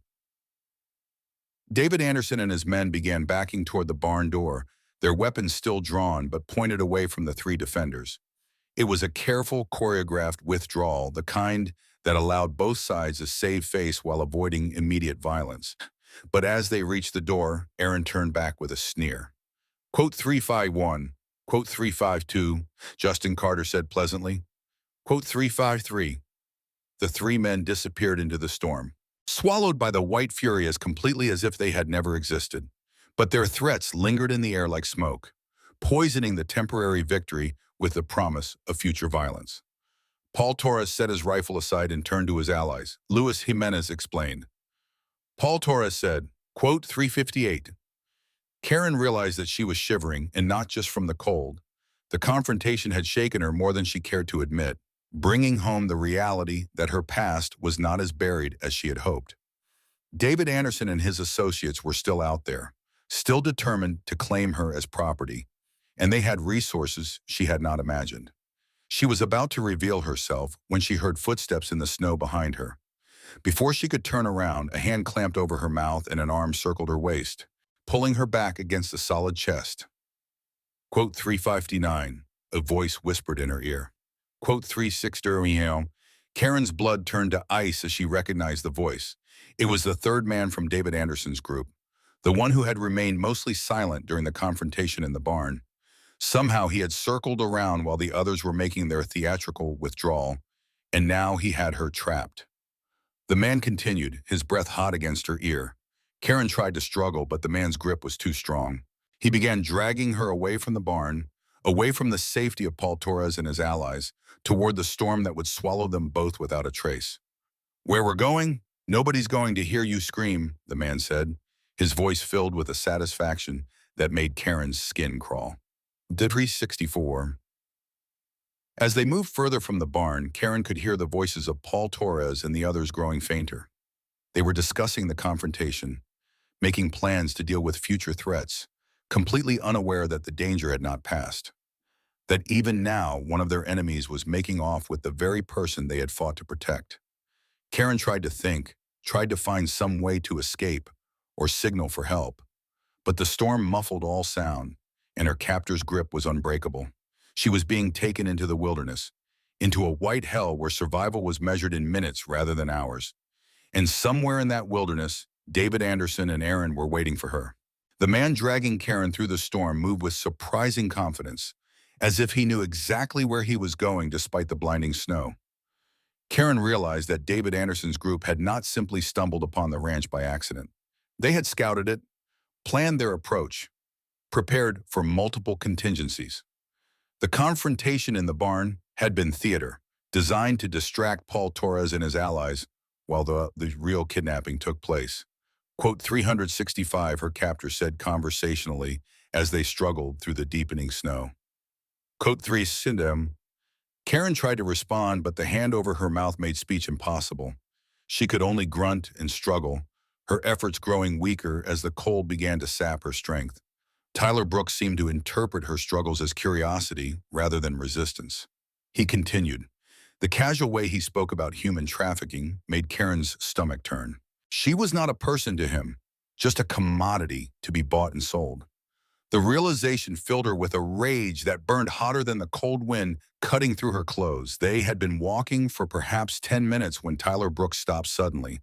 Through the driving snow, Karen could make out two horses tied to a stand of pine trees, their heads down against the storm. David Anderson and Aaron were there, mounted and waiting. "Took you long enough," David Anderson called out. "Thought maybe Torres had gotten to you." "Nah, I just had to wait for them to stop watching the back of the barn," Tyler Brooks replied. He lifted Karen onto one of the horses, then swung up behind her. "Girl didn't give me much trouble." "Good. Aaron's got the route mapped out. We'll be in Silver Creek by tomorrow night if we push hard." Karen felt despair wash over her as they began moving through the storm. Silver Creek was 2 days right away in good weather, a mining town where law was whatever the mine owners said it was. If David Anderson got her there, to whatever brothel or cribs he had arranged, she might never be found. The horses struggled through the deep snow, their breathing labored in the thin air. Karen could feel Tyler Brooks's arms around her waist, holding her in place, and the contact made her skin crawl. But she forced herself to remain still, to think rather than panic. If she was going to escape, she needed to wait for the right moment. That moment came sooner than she expected. They had been riding for perhaps half an hour when Aaron's horse stumbled in a hidden depression, throwing both horse and rider into a snowdrift. The animal scrambled to its feet, but Aaron lay still, cursing and holding his leg. He called out. David Anderson and Tyler Brooks dismounted to help their companion, and for a moment Karen was alone on the horse. She looked around desperately, trying to orient herself in the storm. The ranch was somewhere behind them, but how far? And in which direction? Quote 376. David Anderson said after examining Aaron's leg, "Can't ride like this." "Leave me," Aaron said through gritted teeth. "Take the girl and go. I'll catch up when I can." "Like hell, we don't leave our own behind." David Anderson looked around at the storm, his expression grim. "There's an old trapper's cabin about a mile from here. We'll hole up there until this blows over and Aaron's leg heals some." Karen's heart sank. If they reached the cabin, she would be trapped with 3 desperate men in a place where no one would think to look for her. Paul Torres might search for days without finding any trace of where she had gone. Tyler Brooks remounted behind her, and they began moving again, this time more slowly to accommodate Aaron, who was riding double with David Anderson. The injured man's face was pale with pain, and Karen could see that he was struggling to stay conscious. The cabin, when they reached it, was little more than a shack half buried in snow. But it was shelter, and Tyler Brooks quickly got a fire going while David Anderson tended to Aaron's leg. Karen sat in a corner, her hands and feet tied with rope, watching her captors and trying to think of a way out. Quote 382. Tyler Brooks asked, feeding wood to the fire. Quote 383. David Anderson replied. Quote 384. Quote 385. David Anderson looked at his injured companion who was drifting in and out of consciousness. 386. Quote 87. Quote, Karen felt a chill that had nothing to do with the cold. Rachel King was a name she had heard whispered in the settlements, a woman who ran a string of brothels throughout the mining territories. If David Anderson delivered her to Rachel King, she would disappear into a world where women had no names, no identities beyond their usefulness to men. The storm continued to rage outside the cabin, and as the hours passed, Karen began to understand that her situation was becoming more desperate by the minute. Paul Torres and his allies would be searching for her, but they had no idea where to look. And with each hour that passed, the trail was growing colder, buried under layers of snow that would hide all trace of her passage. Tyler Brooks seemed to be enjoying her predicament. He kept glancing at her with a smile that made her skin crawl, and she could see him calculating how much time they had before they needed to move again. Quote 389, he said to David Anderson. Quote 390. Quote 391, and David Anderson replied. Quote 392.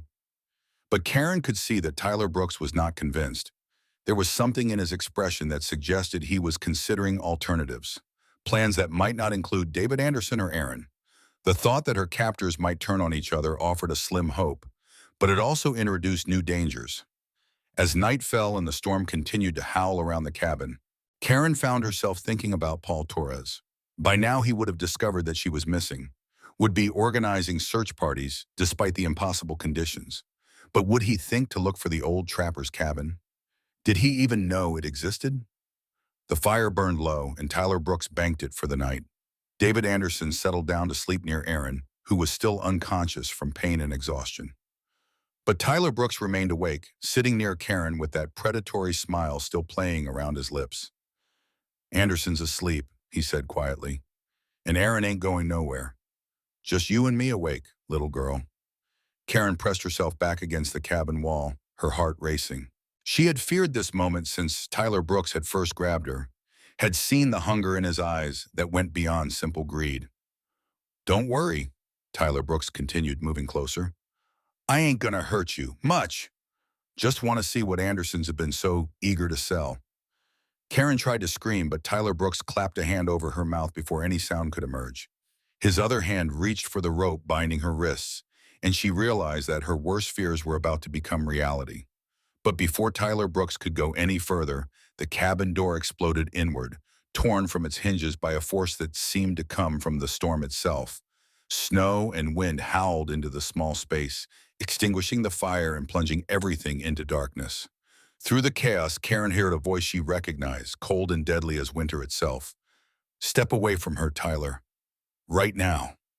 Paul Torres stood in the doorway like an avenging angel, his rifle trained on Tyler Brooks. Behind him, Karen could see the shapes of Luis Jimenez and Justin Carter, their own weapons ready.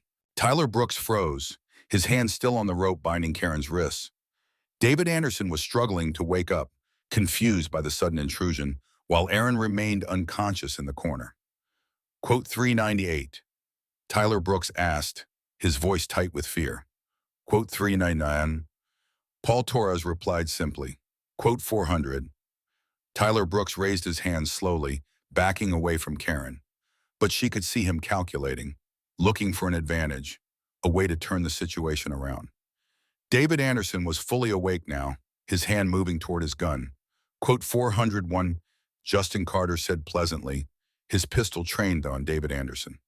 Quote 402. The standoff stretched for long seconds.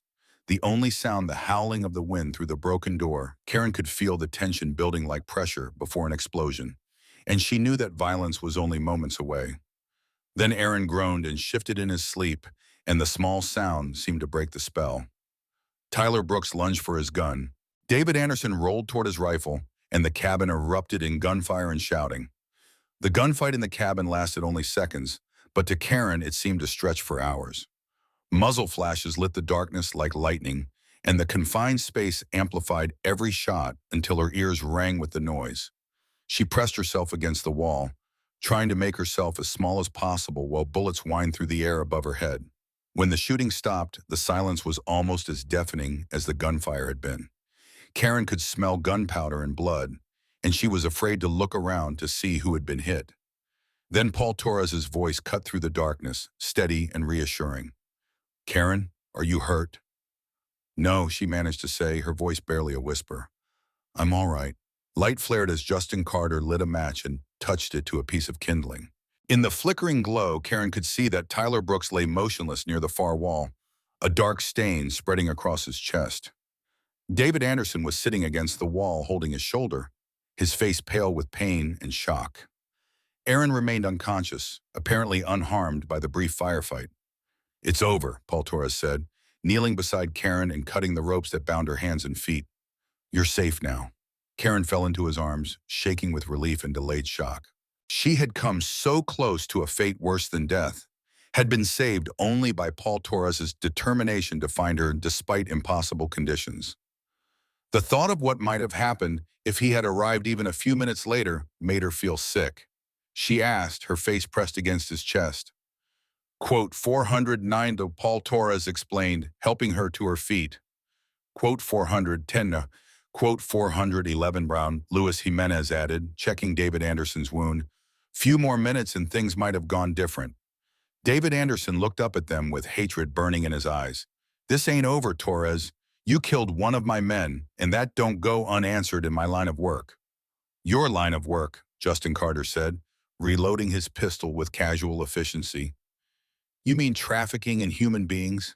Selling girls to brothels? That line of work? I got legal papers. You got forged documents and a lot of nerve, Justin Carter interrupted. But what you don't got is any legal claim to this girl. She's 18, a free adult, and she can make her own choices about where she wants to be. David Anderson started to argue, but Paul Torres cut him off with a gesture. Doesn't matter what papers you think you have, Anderson. What matters is that you're trespassing on my land. You kidnapped a member of my household, and your friend there tried to assault her. In these parts, any one of those offenses is a hanging matter. The threat hung in the air like smoke from the extinguished fire. Karen could see David Anderson weighing his options, calculating the odds of survival if he continued to press his claim. With Tyler Brooks dead and Aaron unconscious, he was outnumbered and outgunned, wounded and far from any help. What do you want? David Anderson asked finally, his voice tight with pain and defeat. I want you gone, Paul Torres said. You and your friend there. Take your horses and ride out and don't come back. Ever. And if we do come back? Paul Torres's smile was cold as winter wind. Quote 424 Luis Jimenez helped David Anderson to his feet, then roused Aaron enough to get him moving. The injured man was barely conscious, but he could sit a horse with help. Within minutes, the two survivors of David Anderson's group were mounted and riding away into the storm, leaving Tyler Brooks's body behind. Quote 425, Karen asked, looking at the dead man. Quote 426, Justin Carter said. Quote 427. The casual way he spoke about disposing of a human body should have shocked Karen, but she found that she felt no sympathy for Tyler Brooks. He had chosen his path when he decided to traffic in human misery, and he had paid the price for that choice. Quote Vines, Paul Torres said, helping Karen into her coat. Quote Vine, the ride back to the ranch was a nightmare of cold and wind and blowing snow. Karen rode double with Paul Torres, pressed against his back for warmth, while Luis Jimenez and Justin Carter flanked them to make sure they did not lose their way in the whiteout conditions. By the time they reached the cabin, all four of them were half frozen and exhausted. But they were alive, and they were together, and David Anderson and his surviving associate were fleeing into the wilderness with nothing to show for their efforts except wounds and the knowledge that they had made powerful enemies. Inside the cabin, Paul Torres built up the fire while Karen prepared hot coffee for all of them. The familiar domestic routine felt surreal after the violence and terror of the past few hours, but it also felt healing, a return to normalcy that helped steady her nerves.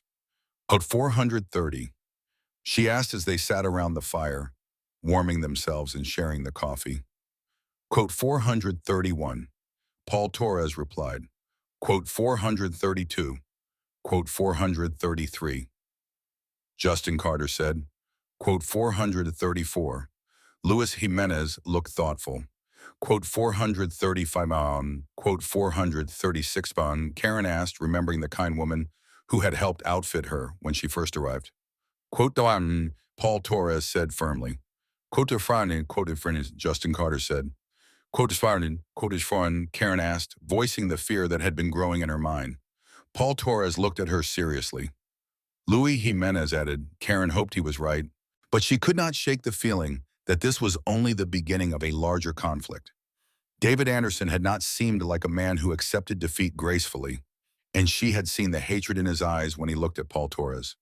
This was personal now, not just business. As the night wore on and the storm continued to rage outside, the three men discussed plans for dealing with future threats.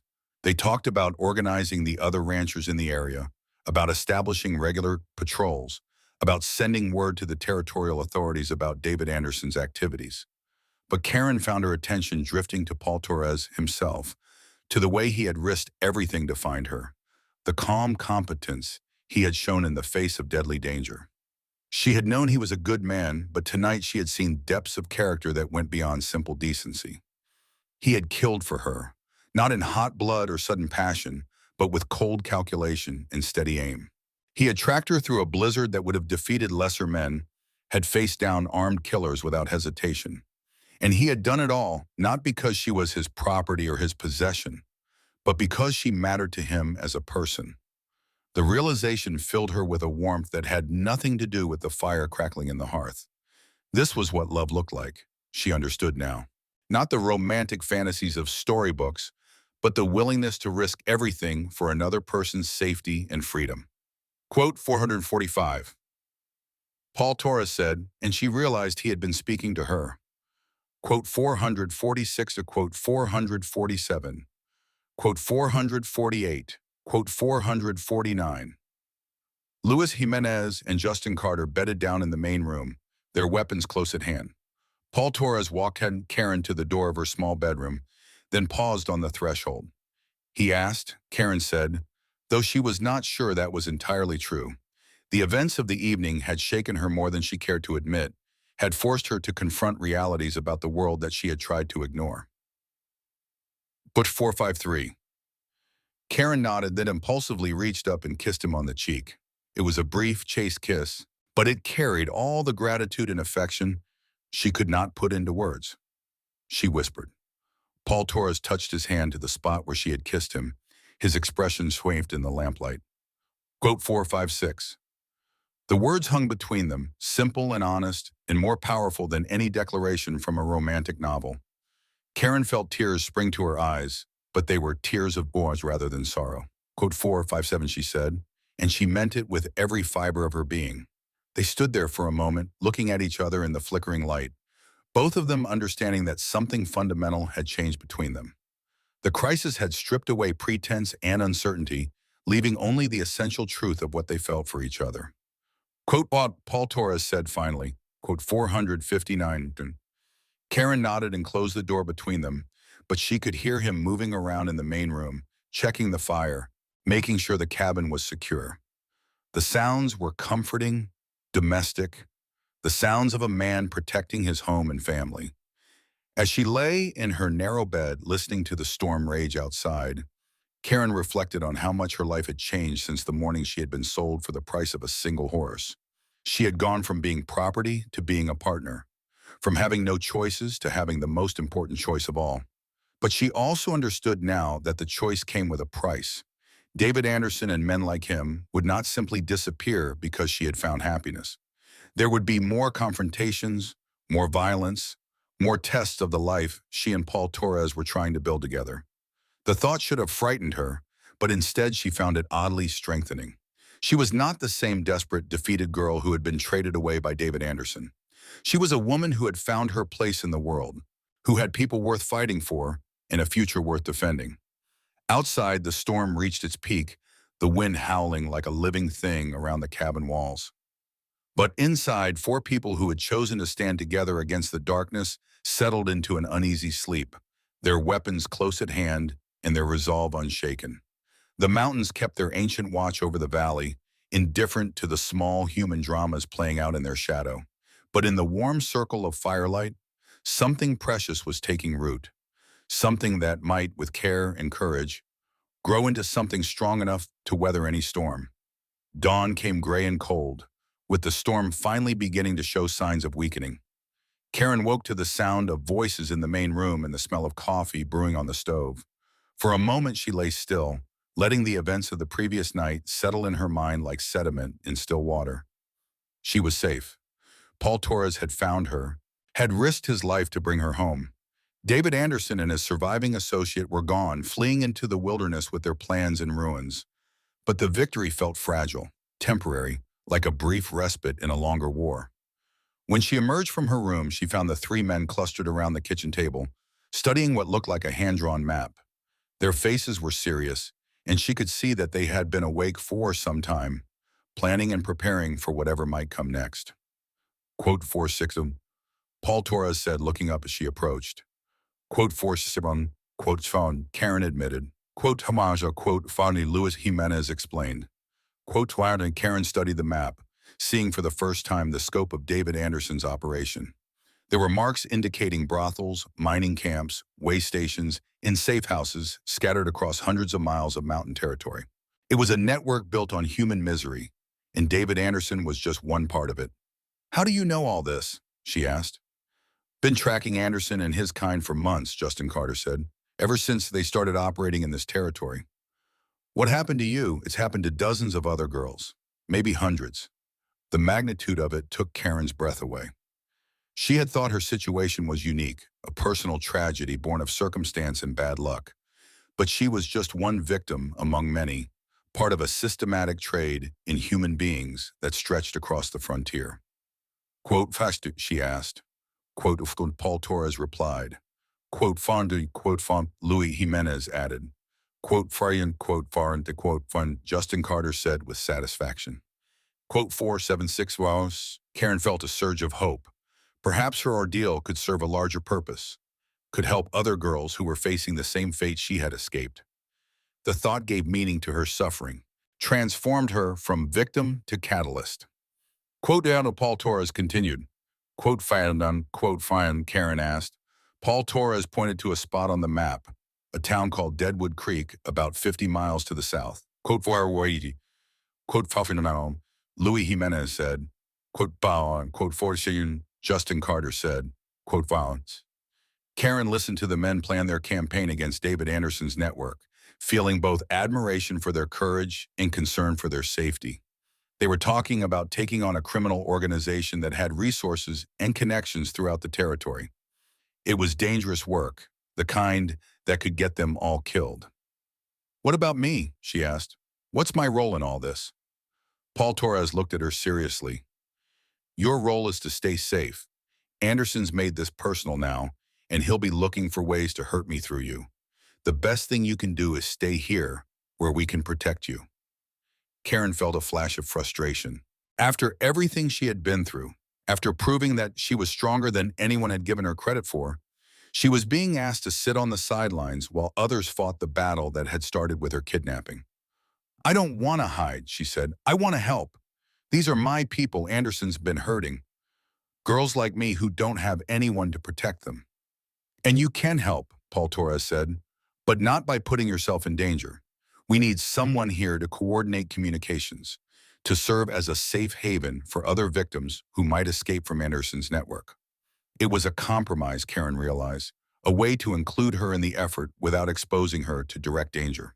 She was not entirely satisfied with it, but she could see the wisdom in Paul Torres' thinking. Her safety was important not just to her, but to him and the other men who were risking their lives to fight David Anderson. Quote 492 tis, she said finally. Quote 493. Quote 494, Paul Torres said, and she could see relief in his expression. Quote 495 ibam. The next few hours were spent in detailed planning. Routes were mapped, supplies were inventoried, and messages were sent to potential allies throughout the territory. Karen found herself impressed by the thoroughness of the preparation, the careful attention to detail that might mean the difference between success and disaster. As the day wore on, the storm finally began to clear, revealing a landscape transformed by snow and ice. The valley looked pristine and peaceful, but Karen knew that appearance was deceptive. Beyond the mountains, David Anderson was regrouping, planning his revenge, gathering resources for a counterattack that could come at any time. She asked Paul Torres as they stood together on the cabin porch, watching the sun break through the clouds for the first time in days. Quote 497, he replied. Quote 498. The thought of being alone in the cabin for weeks filled Karen with a mixture of fear and determination. She would be vulnerable, isolated, dependent on her own resources for survival. But she would also be free to act as she saw fit, to make her own decisions about how to contribute to the fight against David Anderson. Quote 4 she promised. Quote 500. Paul Torres turned to look at her under, his expression serious. Quote 501. Karen reached for his hand, intertwining their fingers. At 5:02, quote 5:03, Paul Torres agreed, bringing her hand to his lips and kissing it gently. That evening, as they sat by the fire sharing what might be their last quiet meal for some time, Karen found herself thinking about the future they were fighting for. It was not the future she had imagined as a young girl, full of romantic dreams and fairy tale endings. But it was something better than fantasy. It was real and honest, and built on a foundation of mutual respect and shared purpose. Quote 5:04, she said as they prepared for bed. Quote 5:05. Paul Torres pulled her into his arms, holding her close against his chest. Quote 5:06, quote Bone. Karen whispered against his neck, quote Bone. But neither of them slept well that night. They were both too aware of the dangers that lay ahead, the possibility that this might be their last night together. Outside, the wind continued to blow through the valley, carrying with it the promise of more storms to come. In the morning, Paul Torres and Luis Jimenez would ride south to begin their campaign against David Anderson's network. Karen would remain behind, alone but not helpless, ready to play her part in a conflict that had grown far beyond her personal struggle for freedom. The mountains stood silent around the valley, keeping their ancient secrets, indifferent to the human dramas playing out in their shadow. But in the warm circle of firelight, two people who had found love in the most unlikely circumstances held each other close, drawing strength from their connection as they prepared to face whatever trials lay ahead. The war against David Anderson was just beginning, but they would not face it alone. They had each other, and they had allies who shared their commitment to justice. It would have to be enough. The morning of departure dawned clear and cold, with fresh snow sparkling like diamonds in the early sunlight. Karen stood on the cabin porch, watching as Paul Torres and Luis Jimenez prepared their horses for the long journey south. Their saddlebags were packed with supplies for weeks on the trail, and their weapons were cleaned and loaded for whatever dangers they might encounter. Remember, Paul Torres said as he checked his rifle one final time, if you see any sign of trouble, any indication that Anderson or his men are in the area, you get to the hiding place we showed you and stay there until we get back. Karen nodded, though part of her chafed at the restrictions. The hiding place was a cave high up on the mountainside, accessible only by a narrow trail that could be easily defended. It was well stocked with supplies and would keep her safe in case of emergency, but it also felt like a prison. I'll be careful, she promised, but I won't run at the first sign of danger. If there are people who need help, if I can make a difference, I'm going to act. Paul Torres looked like he wanted to argue, but Luis Jimenez interrupted with a gentle cough. We need to get moving if we want to make the first waypoint by nightfall, he said. The farewell was brief and bittersweet. Karen kissed Paul Torres goodbye, tasting the salt of tears she had not realized she was shedding. Then the two men were riding away, disappearing into the forest that led down from the valley, leaving her alone with her thoughts and the vast silence of the mountains. For the first few days after their departure, Karen threw herself into domestic tasks, cleaning and organizing the cabin, tending to the animals, preserving the last of the autumn vegetables. The work helped keep her mind off her worries about Paul Torres and the mission he had undertaken, but it could not entirely banish her fears. On the fourth day, as she was hanging laundry on the line behind the cabin, she saw a rider approaching from the direction of town. Her first instinct was to run for the rifle Paul Torres had left her, but as the figure drew closer, she recognized Linda Phillips from the general store. Karen, Linda called out as she dismounted near the cabin. Thank goodness, you're all right. We heard about the trouble you had with Anderson and his men. News travels fast, Karen replied, helping Linda with her horse. Faster than you might think. Justin Carter sent word to town about what happened, and people are talking. Some are scared, wondering if Anderson will come back with more men, but others are angry, ready to fight. Linda's visit brought more than just news from town. She carried messages from other ranchers in the area, men who had heard about the confrontation and wanted to coordinate their efforts against David Anderson's network. There were offers of support, requests for information, and plans for mutual defense. Paul asked me to keep you informed about what's happening, Linda explained as they sat at the kitchen table sharing coffee. He figured you'd want to know how the fight's going. Karen felt a surge of gratitude for Paul Torres' thoughtfulness. Even in the midst of a dangerous mission, he had remembered her need to stay connected to the larger struggle. Quote 520, she asked. Quote 521. The news filled Karen with satisfaction and hope. Her ordeal was serving a larger purpose, helping to dismantle a network that had destroyed countless lives. But Linda's next words brought her back to reality. There's bad news too, Linda continued. Anderson's not taking this lying down. He's been recruiting new men, offering big money to anyone willing to fight for him. And there are rumors that he's got backing from someone with real power, someone who profits from his operations. Who? Nobody knows for sure. Could be a mine owner, could be a territorial official, could be someone back east with investments in the territory. But whoever it is, they've got resources Anderson never had before. The implications were sobering. Karen had hoped that David Anderson was just a small-time criminal whose operation would collapse once people stood up to him. But if he had powerful backers, if his network was part of something larger and more organized, then the fight was going to be much harder than anyone had anticipated. What about Paul and Lewis? Karen asked. Have you heard anything from them? Last message came 3 days ago. They'd made contact with Justin's allies and were moving toward Deadwood Creek. Everything was going according to plan. 3 days. In 3 days, anything could have happened. Paul Torres and Luis Jimenez could be dead, captured, or worse. Karen tried to push the thoughts away, but they lingered like shadows at the edge of her mind. Linda stayed for dinner, sharing more news from the outside world and helping Karen process the information she had brought. It was good to have company, to talk with another woman who understood the challenges of life on the frontier. But when Linda left the next morning, Karen felt the isolation of her situation more keenly than ever. The days that followed brought more visitors, more messages, more evidence that the conflict with David Anderson was escalating beyond anything Karen had imagined. Ranchers reported missing livestock and burned out buildings. Townspeople spoke of strangers asking questions about Paul Torres and his allies. There were rumors of armed men gathering in the mountains, preparing for some kind of major action. Through it all, Karen maintained her vigil at the ranch, tending to the daily tasks that kept the place running while serving as a communication hub for the growing resistance movement. She coded and decoded messages, coordinated supply deliveries, and provided safe haven for travelers who were carrying information between the scattered settlements. It was dangerous work, the kind that could get her killed if David Anderson's men discovered her role. But it was also important work, and Karen found satisfaction in knowing that she was contributing to the fight against the network that had tried to destroy her life. The breakthrough came on a cold morning in late November when a young woman arrived at the ranch on foot, half frozen and terrified.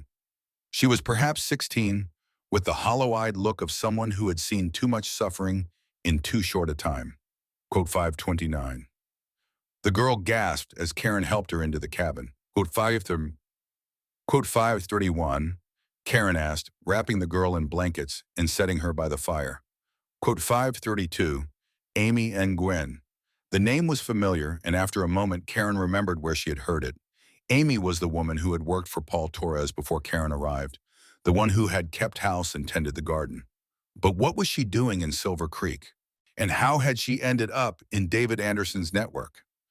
Tell me everything, Karen said, pouring hot broth for the frightened girl. Start from the beginning. The story that emerged was both heartbreaking and infuriating. The girl's name was Rachel King, and she had been orphaned when her parents died in a mining accident. David Anderson had appeared at the orphanage, claiming to be a relative who would provide her with a good home and education. Instead, he had sold her to a brothel in Silver Creek, where she had been held prisoner for months. Rachel explained between sips of broth. What are you saying about fun? Karen asked. Quote, Rachel's voice was flat, emotionless. They caught us before we got out of town. Shot her down in the street like I only got away because she told me to run while they were busy with her. Karen felt sick. Amy Nguyen had been a good woman, someone who had helped build the life Karen now enjoyed. And she had died trying to save a girl she barely knew, killed by the same men who had tried to destroy Karen's life. Quote 514, Karen said, taking Rachel's hand. Amy was a good person. She didn't deserve what happened to her. She said to tell you something, Rachel continued. Said to tell you that Anderson's got a new boss, someone called the Colonel, and they're planning something big, something that's supposed to happen soon. The Colonel. Karen had never heard the name before, but something about it sent a chill down her spine. It sounded military, official, like someone with real authority and resources.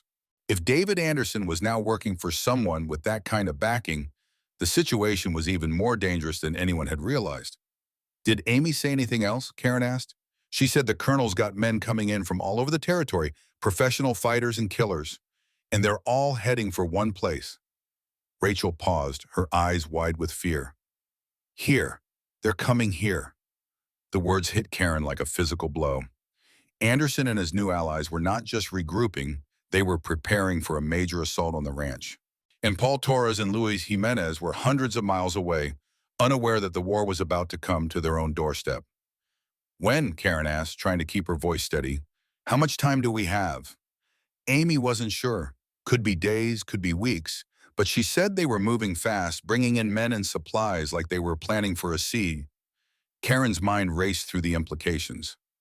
The ranch was defensible, built on high ground with good sight lines and multiple escape routes. But it was designed to withstand raids by small groups of bandits, not an assault by a well-organized army. If David Anderson and his mysterious colonel were bringing professional fighters, the kind of men who knew how to conduct military operations, then the ranch's defenses would not be enough. She needed help, and she needed it fast.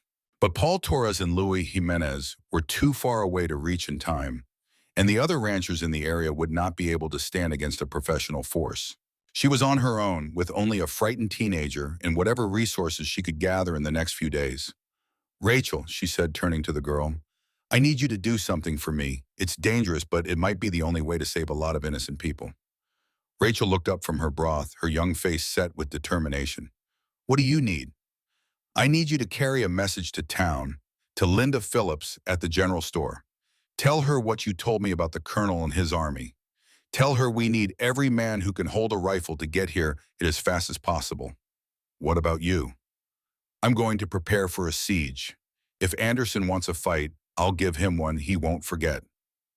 Rachel finished her broth and stood up, her exhaustion temporarily forgotten. I can make it to town by nightfall if I push hard. But what if Anderson's men are watching the roads? Then you'll have to be careful and smart. Stay off the main trails. Move at night if you have to, but get that message through, Rachel. A lot of lives depend on it. The girl nodded and headed for the door, but Karen stopped her with a hand on her arm. Rachel, thank you for bringing me this information, for being willing to risk yourself to help others. Amy would be proud of you. Rachel's eyes filled with tears, but her voice was steady when she replied. Code 559.1. After Rachel left, Karen threw herself into preparations with grim determination. She moved supplies to the most defensible parts of the ranch, checked and cleaned every weapon Paul Torres had left behind, and studied the terrain around the valley with the eye of someone planning a military campaign. The ranch had advantages that a skilled defender could exploit. The cabin sat on a rise that commanded the entire valley, with clear fields of fire in all directions. The barn and outbuildings could serve as secondary defensive positions, and the creek provided a natural barrier that would channel any assault into predictable avenues of approach. But the ranch also had weaknesses that a determined enemy could exploit. The buildings were made of wood, vulnerable to fire. The water supply could be cut off if attackers controlled the upper reaches of the creek. And most importantly, Karen was just one person, and even the best defensive position was useless if there was nobody to defend it. As the hours passed, Karen found herself thinking about the choices that had brought her to this moment. 6 months ago, she had been a grieving daughter with no options and no hope. Now she was a woman preparing to fight a war against men who trafficked in human misery.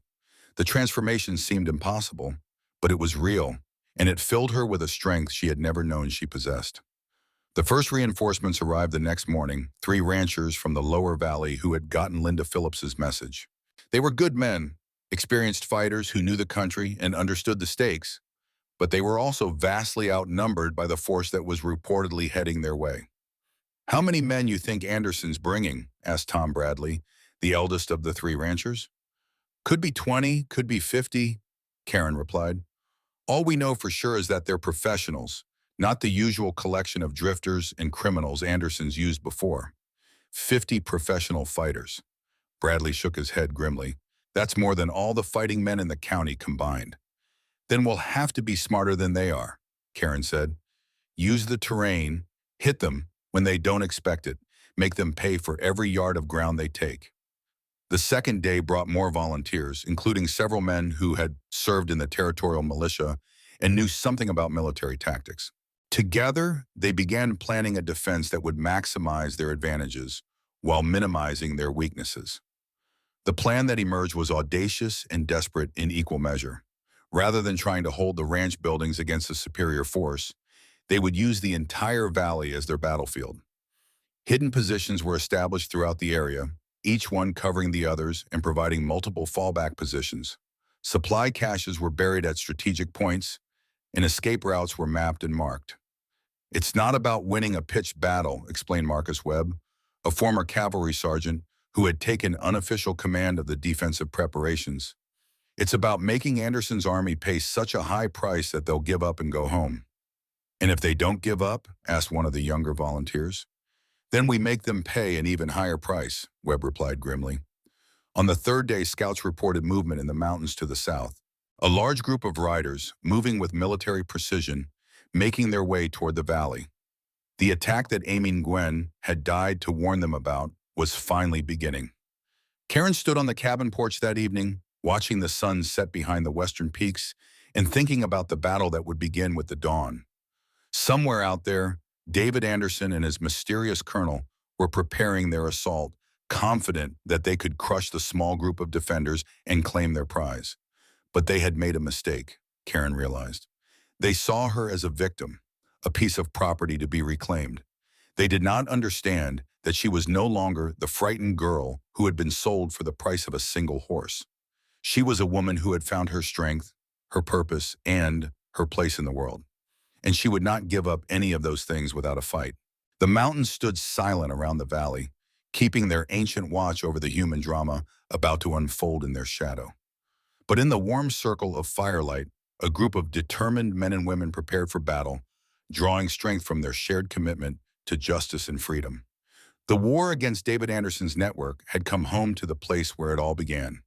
And tomorrow, in the cold light of dawn, that war would reach its climax in a confrontation that would determine not just Karen's fate, but the fate of countless other innocents who depended on the outcome. The battle for the valley was about to begin, and there would be no quarter asked or given on either side. It would be a fight to the finish, with everything that mattered hanging in the balance. But as Karen checked her weapons one final time and prepared for what might be her last night on Earth, she felt no fear. Only determination, and the quiet satisfaction that comes from knowing you are fighting for something worth dying for. The mountains would witness what happened next, and they would remember. And perhaps, if she and her allies were brave enough and lucky enough, the story they wrote in blood and sacrifice would inspire others to stand up against the darkness that threatened to consume the innocent. The final confrontation was coming, and Karen Jackson was ready for it. Dawn broke gray and cold over the valley, with mist rising from the creek like the ghosts of battles yet to come. Karen stood at the cabin window, her rifle in her hands, watching the bow swirl through the meadows where she had once found peace. The silence was absolute, broken only by the distant call of a hawk circling high above the peaks. Marcus Webb crouched beside her, his weathered face grim as he studied the approaches to the ranch through a spyglass. "They're out there," he said quietly. "Can't see them yet, but I can feel them, like wolves circling before they strike." Karen nodded, her fingers tight on the rifle stock. The waiting was the hardest part, the slow tension that built in her chest as the minutes crawled by without action. Around the valley, she knew, her allies were hidden in their prepared positions, ready to turn this peaceful place into a battlefield. "How many do you think?" she asked. "More than we hoped, fewer than we feared," Webb replied. "My guess is 30, maybe 40 men. Enough to overwhelm us if they catch us in the open, but not so many that we can't make them pay dearly for every yard." The first sign of the enemy came not as movement, but as silence. The birds stopped singing, the insects fell quiet, and even the wind seemed to hold its breath. Karen felt the hair on the back of her neck rise as some primal instinct warned her that predators were near. Then she saw them, dark figures moving through the mist at the far end of the valley. advancing with the disciplined precision of trained soldiers. They moved in formation, covering each other's advance, using the terrain to mask their approach. These were not the usual collection of drifters and outlaws that David Anderson typically employed. These were professionals. Quote 576, Webb said, pointing toward a copse of aspen trees near the creek. Quote 577, Karen counted the figures she could see, her heart sinking as the numbers mounted. 20, 30, 40 men, all armed and moving with deadly purpose. Even with the defensive advantages they had prepared, the odds were overwhelming. Quote 578, she said. Quote 579. Webb raised a small mirror, catching the early morning sunlight and flashing it toward the hidden positions around the valley. The signal was repeated from post to post, a silent chain of communication that told their scattered defenders that the battle was about to begin. The attack, when it came, was not the wild charge Karen had expected. Instead, it was a methodical advance by men who understood warfare, who knew how to use cover and concealment to minimize their losses while maximizing pressure on their enemies. They moved forward in short rushes, one group providing covering fire, while another advanced, then leapfrogging past to take the lead. The first shots came from Tom Bradley's position near the creek, sharp cracks that echoed off the mountain walls like thunder. Karen saw one of the advancing figures stumble and fall, but the others barely paused in their advance. They had expected casualties, had planned for them, and they pressed forward with grim determination. "They're good," Webb muttered, watching the enemy advance through his spyglass. Whoever trained these men knew what they were doing. The battle for the valley unfolded with deadly precision on both sides. Karen's defenders used their knowledge of the terrain to maximum advantage, appearing from concealed positions to deliver devastating fire before melting back into the landscape. But the attackers adapted quickly, using their superior numbers to probe for weaknesses while maintaining steady pressure on multiple fronts. Karen found herself in the center of a storm of violence unlike anything she had ever imagined. Bullets whined through the air around the cabin, splintering wood and shattering glass. The sound of gunfire was constant now, a rolling thunder that seemed to shake the very mountains. Quote 582. Webb called out, pointing toward a group of men moving through the trees on the eastern slope. Quote 583. Karen made a decision that would have terrified the girl she had been 6 months earlier. Quote 584, she told Webb. Quote 585. Before he could protest, she was out the door and running toward the barn, using the building to shield her from the main body of attackers. Her heart pounded as she sprinted across the open ground, expecting at any moment to feel the impact of a bullet between her shoulder blades. She reached the barn safely and paused to catch her breath, listening to the sounds of battle that raged around her. Through gaps in the wooden walls, she could see muzzle flashes and moving figures, a deadly dance of advance and retreat that would determine the fate of everyone she cared about. The flanking force was moving through a narrow ravine that led up from the creek, using the natural cover to mask their advance. Karen knew the terrain well, had explored every inch of it during her months at the ranch. There was a position above the ravine, a rocky outcrop that would give her a clear field of fire down into the depression. She made her way carefully through the trees, moving as quietly as possible while the sounds of battle provided cover for any noise she might make. The rocky outcrop was exactly where she remembered it, a natural fortress that commanded the ravine below. The flanking force was closer than she had expected, perhaps a dozen men moving in single file through the narrow space. They were focused on the terrain ahead, watching for obstacles and ambushes, not expecting an attack from above and behind. Karen settled herself among the rocks, her rifle steady against a granite boulder. She had never shot at a human being before, had never taken a life or even seriously considered doing so. But as she looked down at the men who had come to destroy everything she had built, she felt no hesitation. The first shot took the lead man in the chest, spinning him around before he collapsed into the creek. The others scattered, seeking cover among the rocks and fallen trees, but the ravine offered little protection from fire from above.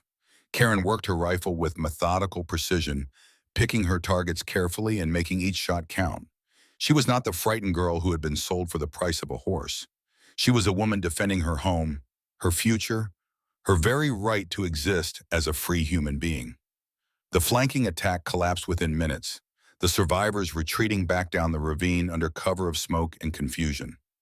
Karen had bought her allies precious time, had eliminated a threat that could have turned the tide of battle. But she knew the reprieve was temporary. As she made her way back toward the cabin, she could see that the main battle was intensifying. The attackers had reached the ranch buildings and were pressing their assault with renewed vigor. Smoke was rising from the barn, and she could see flames beginning to lick at the wooden walls. The sight of fire filled Karen with rage that burned hotter than the flames themselves. This was her home, the place where she had found peace and purpose and love. These men were not just trying to capture her, they were trying to destroy everything that gave her life meaning. She reached the cabin to find Marcus Webb and two other defenders holding the building against a determined assault. The attackers had taken cover behind the corral fence and were maintaining steady fire at the windows, keeping the defenders pinned down while other groups maneuvered for better positions.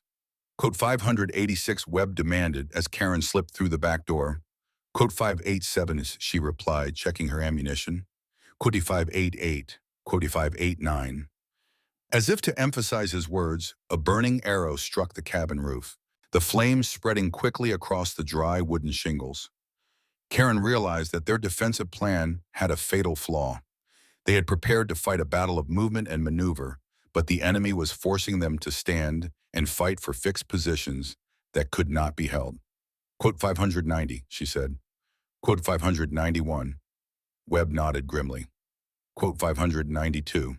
They waited for a lull in the enemy fire, then burst from the cabin in different directions.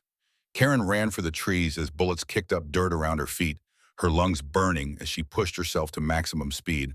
Behind her, she could hear the cabin beginning to collapse as the fire took hold. The tree line offered temporary safety, but Karen knew it would not last long. The attackers would soon realize that their quarry had escaped the burning building and would begin searching the forest. She needed to reach the cache point where supplies and ammunition were hidden before the enemy could cut her off. The cache was located in a small cave halfway up the mountainside, concealed behind a screen of boulders and fallen trees. Karen had helped prepare it herself, stocking it with everything needed for an extended siege. But reaching it meant crossing open ground that was now swept by enemy fire. She was studying the terrain, looking for the safest route, when she heard voices nearby. Two men were working their way through the trees, searching for survivors from the cabin. They moved carelessly, confident that they had their enemies on the run. Karen waited until they were close, then stepped out from behind a large pine tree with her rifle trained on the nearest man. Quote 593, she said quietly. Both men froze, their hands moving slowly away from their guns. They were younger than she had expected, perhaps in their 20s, with the hard faces of men who had seen too much violence. Quote 594, one of them said, his voice filled with something that might have been admiration. Karen replied. The second man laughed harshly. Quote 598, quote 599, Karen said. Quote 600, quote Sonia, the first man said. Quote so, he lunged for his gun and Karen shot him without hesitation. The second man tried to run, but she put a bullet in his leg that dropped him to the forest floor. She approached him carefully, her rifle ready for another shot. Without 603, the wounded man gasped. Quote 604. Karen looked down at him, feeling no pity for a man who made his living by destroying other people's families. Then you should have thought about them before you chose this work, she said. Get out of here. Crawl if you have to, but get off my land and don't come back. The man began dragging himself away through the underbrush, leaving a trail of blood behind him. Karen watched him go, then continued toward the cache point, her mind focused on the larger battle that still raged around her. The cache cave was exactly as she had left it, well stocked with ammunition, food, and medical supplies. But as she gathered what she needed, she could hear the sounds of fighting growing closer. The enemy was pushing deeper into the forest, systematically searching every hiding place.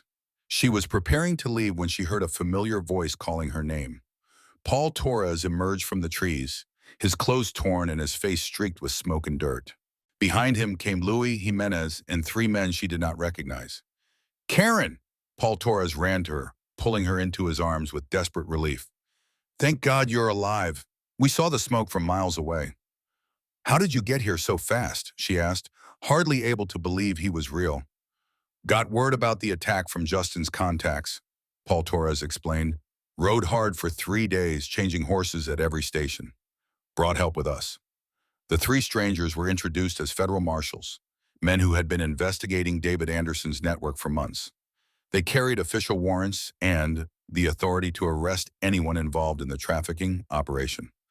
Quote 612, asked Marshal John Crawford, the senior officer. Quote 613, quote 614, Karen replied, gesturing toward the valley where the battle continued. Quote 65, Crawford nodded grimly. Quote 616. What followed was not a battle but a rout. The arrival of Paul Torres and the federal marshals had shifted the balance decisively in favor of the defenders. The attackers, who had been pressing their advantage against a small group of ranchers, suddenly found themselves facing trained lawmen with federal authority. The psychological impact was immediate and devastating. Many of Anderson's hired guns were wanted men themselves, criminals who had no desire to face federal justice. When word spread that marshals were in the valley, the mercenaries began to slip away, abandoning their employer and fleeing into the mountains. Those who remained to fight found themselves trapped in a valley that had become a killing ground. The defenders, no longer pinned down in fixed positions, began to move and maneuver with deadly effectiveness. The attackers, caught in the open, were systematically hunted down and eliminated. Karen found herself in the thick of the action, moving through the forest with Paul Torres and the marshals as they closed in on David Anderson's remaining forces. The man who had sold her for the price of a horse had made his last stand in the ruins of the barn he had helped to burn. Marshal Crawford called out as they surrounded the burning building. Quote 618, the response was a burst of gunfire from inside the barn, bullets splintering the wood around them. Anderson was not going to surrender, was prepared to fight to the death rather than face the justice that awaited him. Quote 619, Crawford said, signaling to his men. Quote 620. The final assault was swift and decisive. The marshals moved with professional precision, using smoke and covering fire to close in on Anderson's position. When the shooting stopped, David Anderson lay dead among the ashes of the barn he had tried to use as a fortress, but the victory felt incomplete to Karen. Anderson was dead, his network was broken, but the mysterious colonel who had backed his final assault was nowhere to be found. The man who had provided the resources and professional fighters for this attack had vanished like smoke, leaving no trace of his identity or whereabouts. Don't worry about the colonel, Marshal Crawford said when Karen expressed her concerns. We'll find him eventually. Men like that always make mistakes, always leave trails. And when we do find him, he'll face the same justice as Anderson. As the sun set over the valley, Karen stood among the ruins of her home and surveyed the cost of victory. The cabin was a smoking ruin, the barn was destroyed, and several of her allies lay dead or wounded. But they had won, had broken the back of a criminal network that had destroyed countless lives. We'll rebuild, Paul Torres said, standing beside her with his arm around her shoulders. Better than before, stronger than before. Will we? Karen asked, looking at the devastation around them. Sometimes I wonder if it's worth it, all this fighting and killing. Maybe we should just leave, find somewhere peaceful where nobody knows our names. Paul Torres turned her to face him, his hands gentle on her shoulders. Look around you, Karen. Really look. See what you've accomplished here. Karen followed his gaze, seeing the valley through different eyes. Yes, there was destruction and death, but there was also something else. Rachel King was helping tend to the wounded, her young face set with determination and purpose. The surviving defenders were already talking about rebuilding, about making the valley stronger and more secure. The marshals were preparing to take their evidence to the territorial capital, where it would be used to prosecute other members of Anderson's network. Quote 628. Paul Torres continued. Quote 629. The words hit Karen like a physical force, bringing tears to her eyes. She had been so focused on the immediate battle, on survival and victory, that she had not considered the larger implications of what they had accomplished. David Anderson's network was broken, his operations shut down, his associates dead or scattered. The trade in human misery that had flourished in this territory was finished. I couldn't have done it alone, she said. No, you couldn't. But you were the one who chose to fight, who refused to accept the fate others had planned for you. You were the catalyst that made all of this possible. As the days passed and the immediate aftermath of the battle was dealt with, Karen began to understand the truth of Paul Torres' words.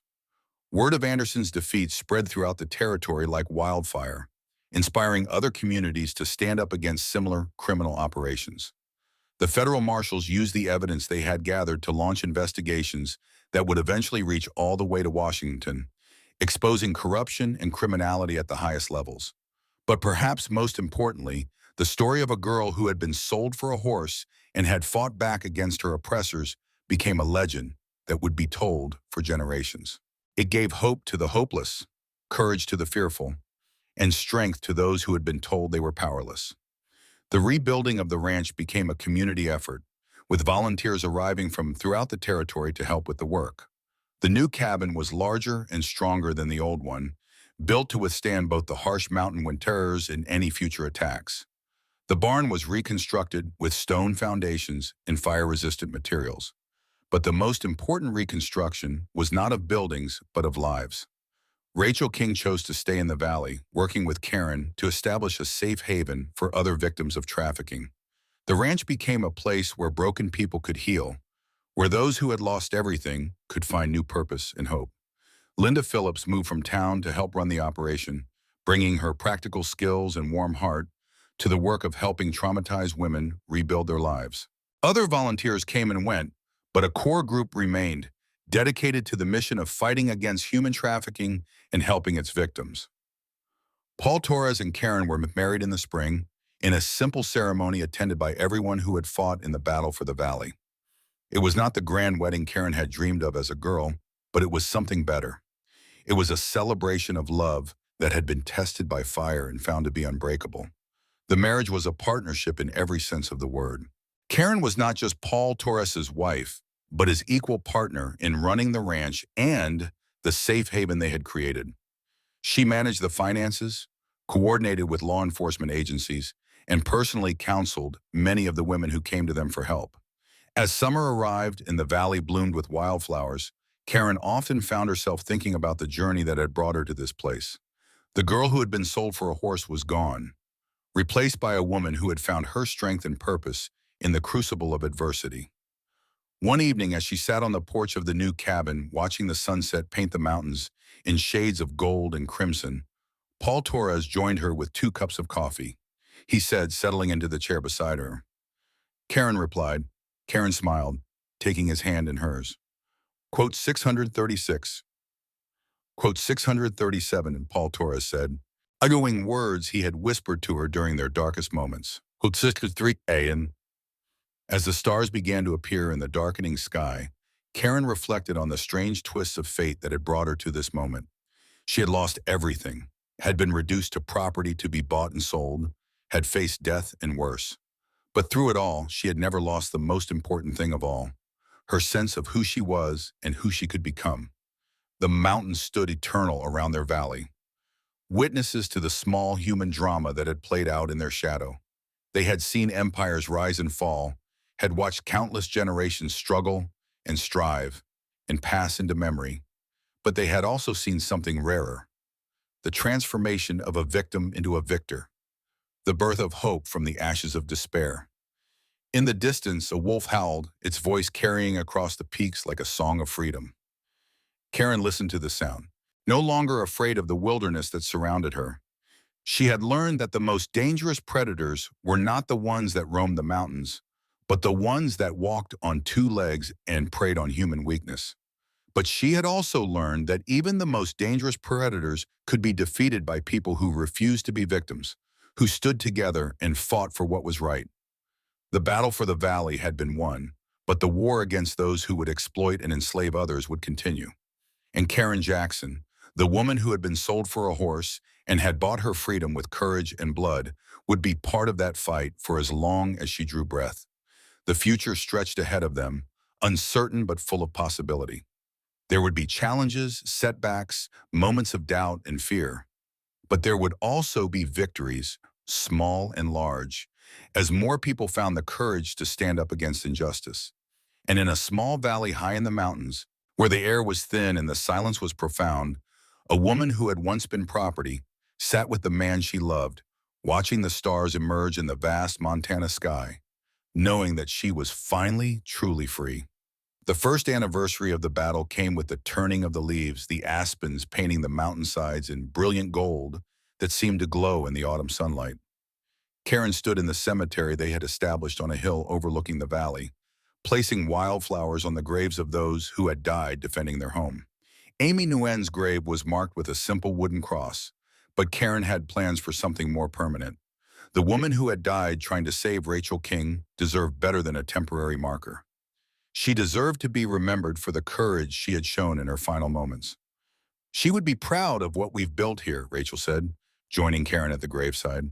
The girl had grown in the past year, her face losing the hollow look of trauma and gaining the confidence that came from meaningful work and genuine purpose. I hope so, Karen replied. Sometimes I wonder if we're doing enough, if we're reaching everyone who needs help. We can't save everyone, Rachel said, with the wisdom of someone who had seen too much suffering at too young an age. But we can save some, and that has to be enough. The safe haven they had established was now serving women from across the territory. Word had spread through the underground networks that helped trafficking victims, and a steady stream of refugees found their way to the valley. Some stayed only long enough to heal and move on to new lives elsewhere. Others, like Rachel, chose to remain and help with the work. The operation had grown beyond anything Karen had initially imagined. They now had contacts in law enforcement agencies throughout the region, a network of safe houses in major towns, and financial support from wealthy donors who had been moved by their story. What had started as a simple ranch had become the center of a movement. But growth brought its own challenges. The larger they became, the more attention they attracted from those who preferred the shadows. There had been threats, attempts at infiltration, and at least two serious efforts to sabotage their operations. The price of freedom, Karen had learned, was eternal vigilance. Paul Torres approached from the direction of the new barn, his face serious. "We've got visitors coming up the trail," he said. 3 riders, moving fast. Karen felt the familiar tightness in her chest that came with unexpected visitors. In their world, strangers often brought danger, and fast riders usually meant urgent news. "Do you recognize them?" "One of them looks like Marshall Crawford, but I can't be sure at this distance." They made their way down to the ranch buildings, where other members of their community were already taking defensive positions. The lessons of the battle had not been forgotten, and everyone knew their role in case of attack. But as the riders drew closer, Karen could see that Paul Torres had been right. Marshall Crawford was leading the group, and his companions wore the badges of federal law enforcement. This was not an attack but an official visit, though that did not necessarily make it welcome news. "Marshall," Karen said as the 3 men dismounted near the cabin. "What brings you back to our valley?" "Official business, I'm afraid," Crawford replied, his expression grim. "We finally tracked down the colonel, the man who was backing Anderson's operation."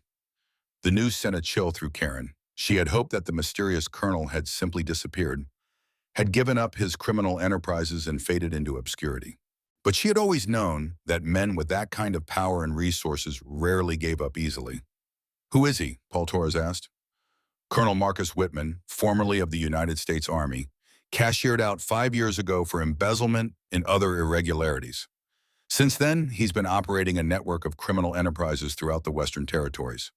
Crawford pulled out a wanted poster, showing the face of a distinguished-looking man in his 50s with gray hair and cold eyes. Karen studied the image, trying to see the evil that lurked behind the respectable facade. "What's his connection to Anderson?" she asked. "Anderson was just one of his lieutenants, running the trafficking operation while Whitman focused on other criminal enterprises. Gun running, claim jumping, political corruption. The man's got his fingers in every dirty deal from here to California. And now he knows we're the ones who destroyed his operation," Paul Torres said. "Worse than that," Crawford replied. "We have intelligence that he's planning a major operation against this valley, not just to capture Karen, but to send a message to anyone else who might think about standing up to him." The implications were sobering. The battle they had fought against David Anderson had been just the opening skirmish in a larger war. Colonel Whitman represented a level of criminal organization and resources that dwarfed anything they had faced before. "What do you recommend?" Karen asked. "Honestly, pack up and leave. We can provide you with new identities, relocate you somewhere Whitman will never find you. It's not ideal, but it's better than the alternative. Karen felt a surge of anger at the suggestion. Run away? Abandon everything we've built here? Let Whitman win by default? Karen, Paul Torres said gently, maybe we should consider it. This isn't just about us anymore. We have the responsibilities to the women who depend on us, to the community we've built. Exactly, Karen replied. We have responsibilities. And one of them is to stand up to men like Whitman, to show that their power has limits. She looked around at the valley that had become her home, at the buildings they had raised from the ashes of Anderson's attack, at the people who had chosen to stand with them in their fight against injustice. This was more than just a place. It was a symbol of hope for everyone who had been told they were powerless. Quote 666, she said firmly. Quote 667. Crawford shook his head. Quote 668. Quote 669, Karen replied. Quote 670. The marshal looked like he wanted to argue further, but something in Karen's expression stopped him. He had seen that look before, in the eyes of people who had made up their minds to fight regardless of the odds. All right, he said finally, if you're determined to stay and fight, we'll help as much as we can. But understand that federal resources are limited, and Whitman has friends in high places. Over the following days, the valley became a hive of activity as preparations for the coming conflict began in earnest. The lessons learned from the battle against Anderson were applied on a larger scale, with defensive positions established throughout the surrounding mountains and supply caches hidden in dozens of locations. But this time, they were not just preparing to defend a single valley. Word of Whitman's threat had spread throughout the territory, and volunteers were arriving from communities that had their own grievances against the colonel's criminal network. What had started as a personal fight was becoming a territorial uprising. Karen found herself at the center of it all, coordinating between different groups, planning strategy, and serving as the symbolic leader of a movement that had grown far beyond anything she had imagined. The girl who had been sold for a horse had become a rallying point for everyone who refused to accept that might made right. The first sign that Whitman was moving came from their network of informants in the towns and mining camps. Large groups of armed men were gathering at various points throughout the territory, professional fighters and mercenaries who had been hired for a specific job. Unlike Anderson's ragtag collection of criminals, these were disciplined soldiers who knew their business. Quote 673. Paul Torres observed as they studied reports from their scouts. Quote 674 and quote 67V, Karen asked. Quote 676, the strategy was sound from a military perspective, but it had a weakness that Whitman might not have anticipated. By spreading his forces out, he was making them vulnerable to being defeated in detail by defenders who knew the terrain and had the support of local communities. Quote 67. Karen said, studying the map that showed Whitman's probable targets, if his forces are scattered, we can concentrate against them one at a time. That means leaving some of our allies undefended, Paul Torres pointed out. No, it means trusting them to defend themselves while we eliminate the threats one by one. We've been training people throughout the territory, teaching them the lessons we learned here. It's time to find out if they learned them well. The plan that emerged from their discussions was audacious and risky, but it played to their strengths while exploiting Whitman's weaknesses. Instead of waiting passively for attack, they would take the offensive, striking at Whitman's scattered forces before they could coordinate their assault. The first target was a group of mercenaries gathering near Silver Creek, the same town where Amy Nguyen had died trying to save Rachel King. Intelligence suggested that 30 professional fighters were preparing to assault the safe house there, unaware that their intended victims had been evacuated and replaced with well-armed defenders. Karen insisted on leading the strike personally, despite Paul Torres's objections. She said, the attack on the Silver Creek mercenaries was swift and decisive. Karen's force struck at dawn, catching the enemy in their camp before they could organize a defense. The professional fighters, accustomed to preying on helpless victims, found themselves facing determined opponents who gave no quarter. The psychological impact of the victory was as important as the tactical success. Word spread quickly that Whitman's supposedly invincible mercenaries could be beaten, that the colonel's power was not as absolute as he claimed. Other communities that had been intimidated into cooperation began to reconsider their positions. but Whitman adapted quickly to the new situation. When reports of the Silver Creek defeat reached him, he immediately changed his strategy, concentrating his remaining forces for a direct assault on the valley itself. If he could not destroy Karen's network piecemeal, he would cut off the head and let the body die. The final battle began on a cold morning in late October, with snow already dusting the high peaks and ice forming at the edges of the creek. Karen stood on the porch of the rebuilt cabin, watching as Whitman's army deployed across the valley floor like a dark stain spreading across the pristine landscape. This time, there was no attempt at stealth or surprise. Whitman had brought overwhelming force and intended to use it openly. Nearly 200 men advanced in disciplined formations, supported by artillery pieces that had been transported across the mountains at enormous expense and effort.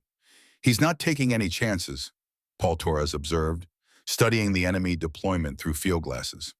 "This is designed to be a battle of annihilation." "Then we'll have to disappoint him," Karen replied, checking her rifle one final time.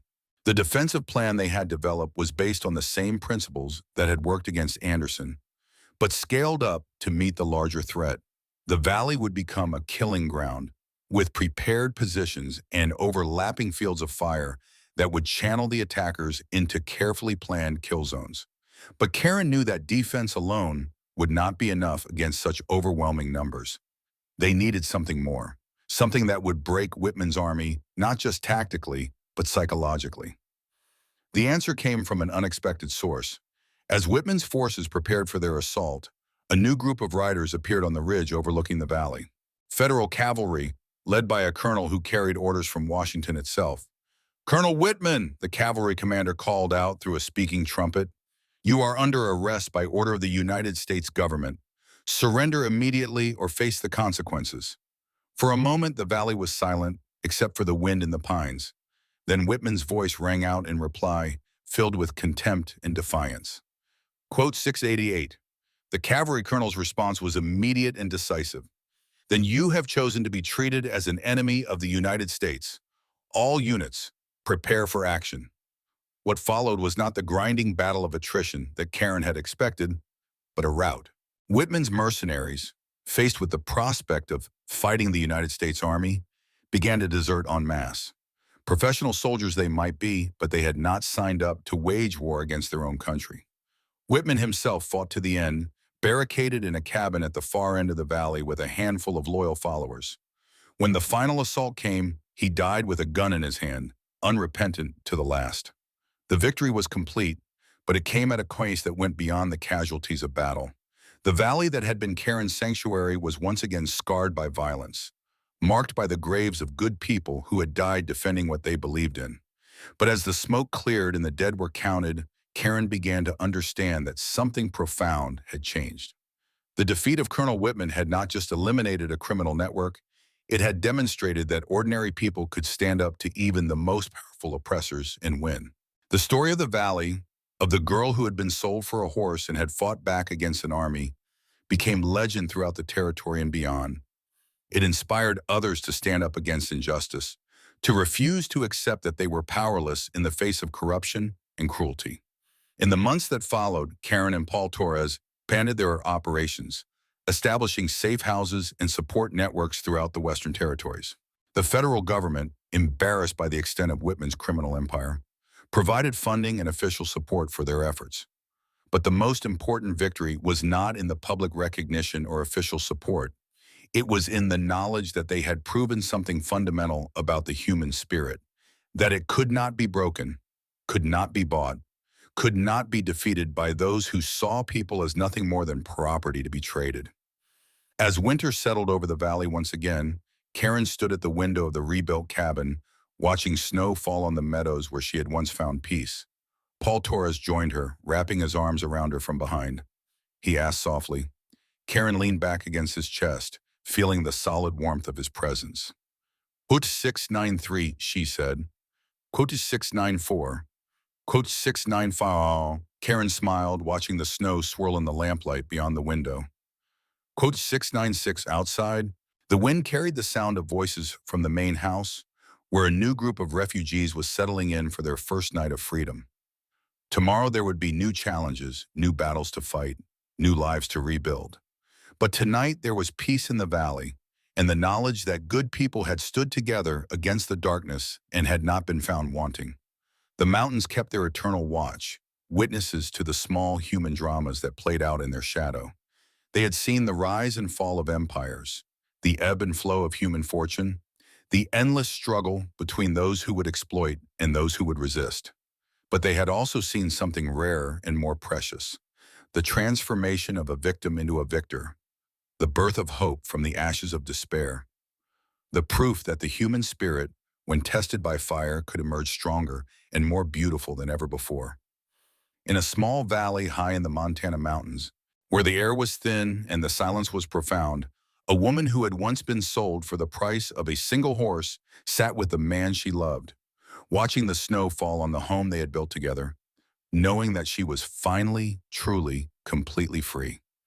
And in that freedom, she had found something more valuable than all the gold in the mountains, more precious than any treasure that could be counted or weighed. She had found herself, and in finding herself, she had shown others that they too could break the chains that bound them, could rise above the circumstances that sought to define them, could become more than the world expected them to be. The story of Karen Jackson was far from over, but its most important chapter had been written in blood and courage on the slopes of a remote mountain valley.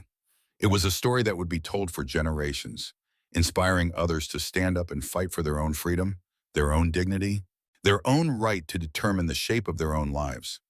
And in the telling and retelling of that story, the girl who had been sold for a horse would live forever, not as a victim to be pitied, but as a hero to be celebrated, a symbol of the indomitable strength of the human spirit when it refuses to be broken.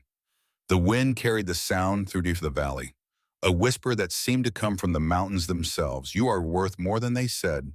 You are worth more than you know. You are priceless because you are free. Spring came early to the valley that year, with wildflowers blooming in profusion across the meadows where battles had once raged. Karen walked among them in the early morning light, her hand resting on the gentle swell of her belly where new life was growing.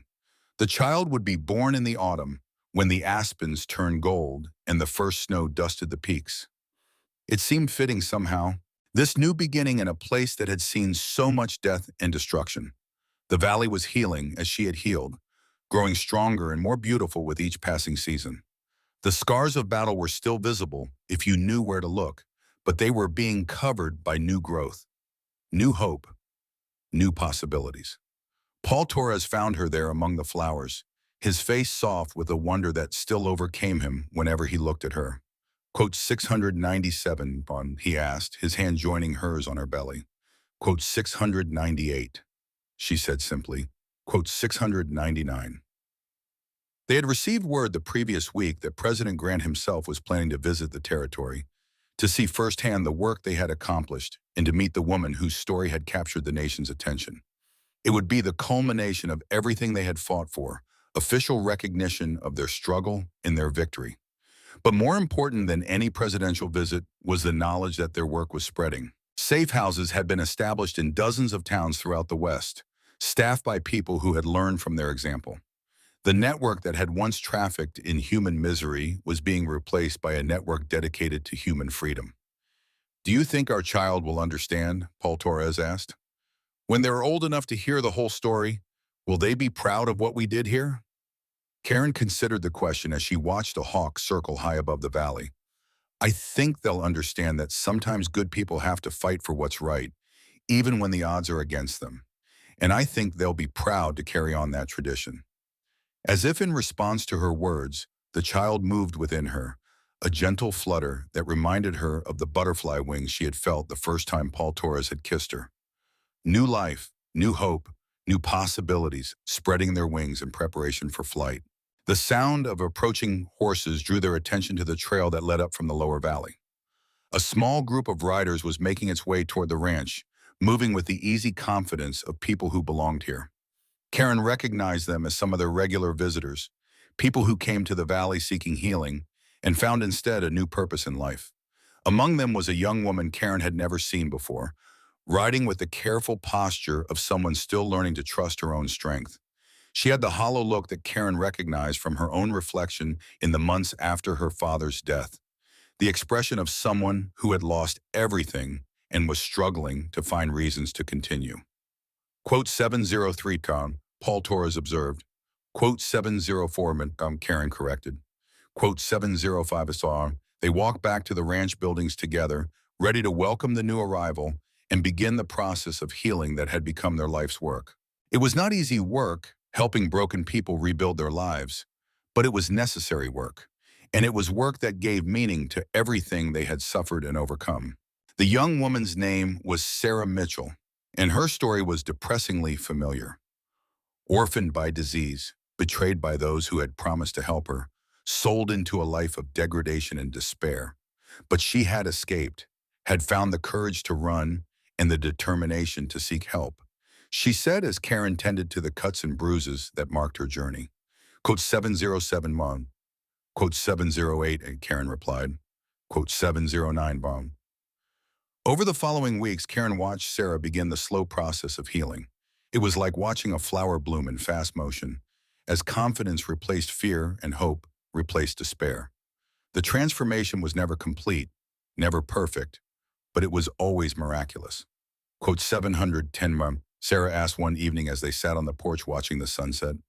Quote 711. Karen thought about the question, remembering the girl she had been when David Anderson first brought her to this valley. Quote 712, and she said finally. Quote 713 Mom. As summer deepened and Karen's pregnancy advanced, the valley became a place of pilgrimage for people from across the nation.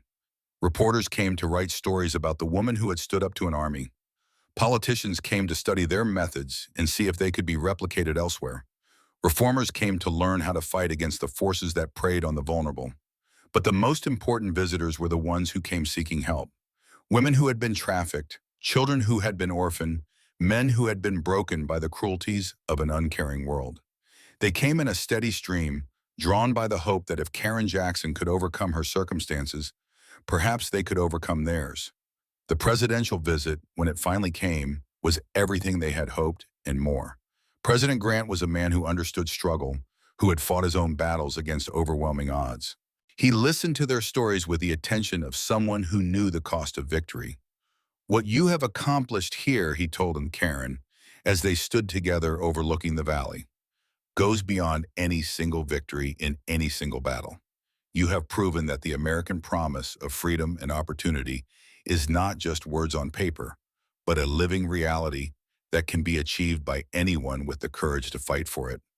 The president's words were gratifying, but they were not what mattered most to Karen.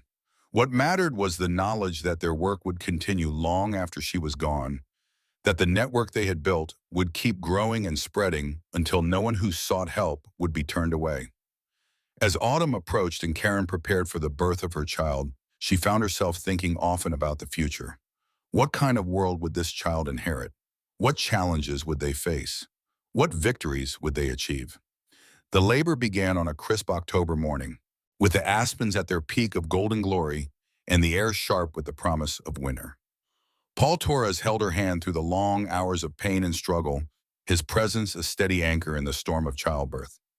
When their daughter finally arrived, red-faced and squalling with indignation at being thrust into the cold world, Karen felt a joy so profound it seemed to stop time itself.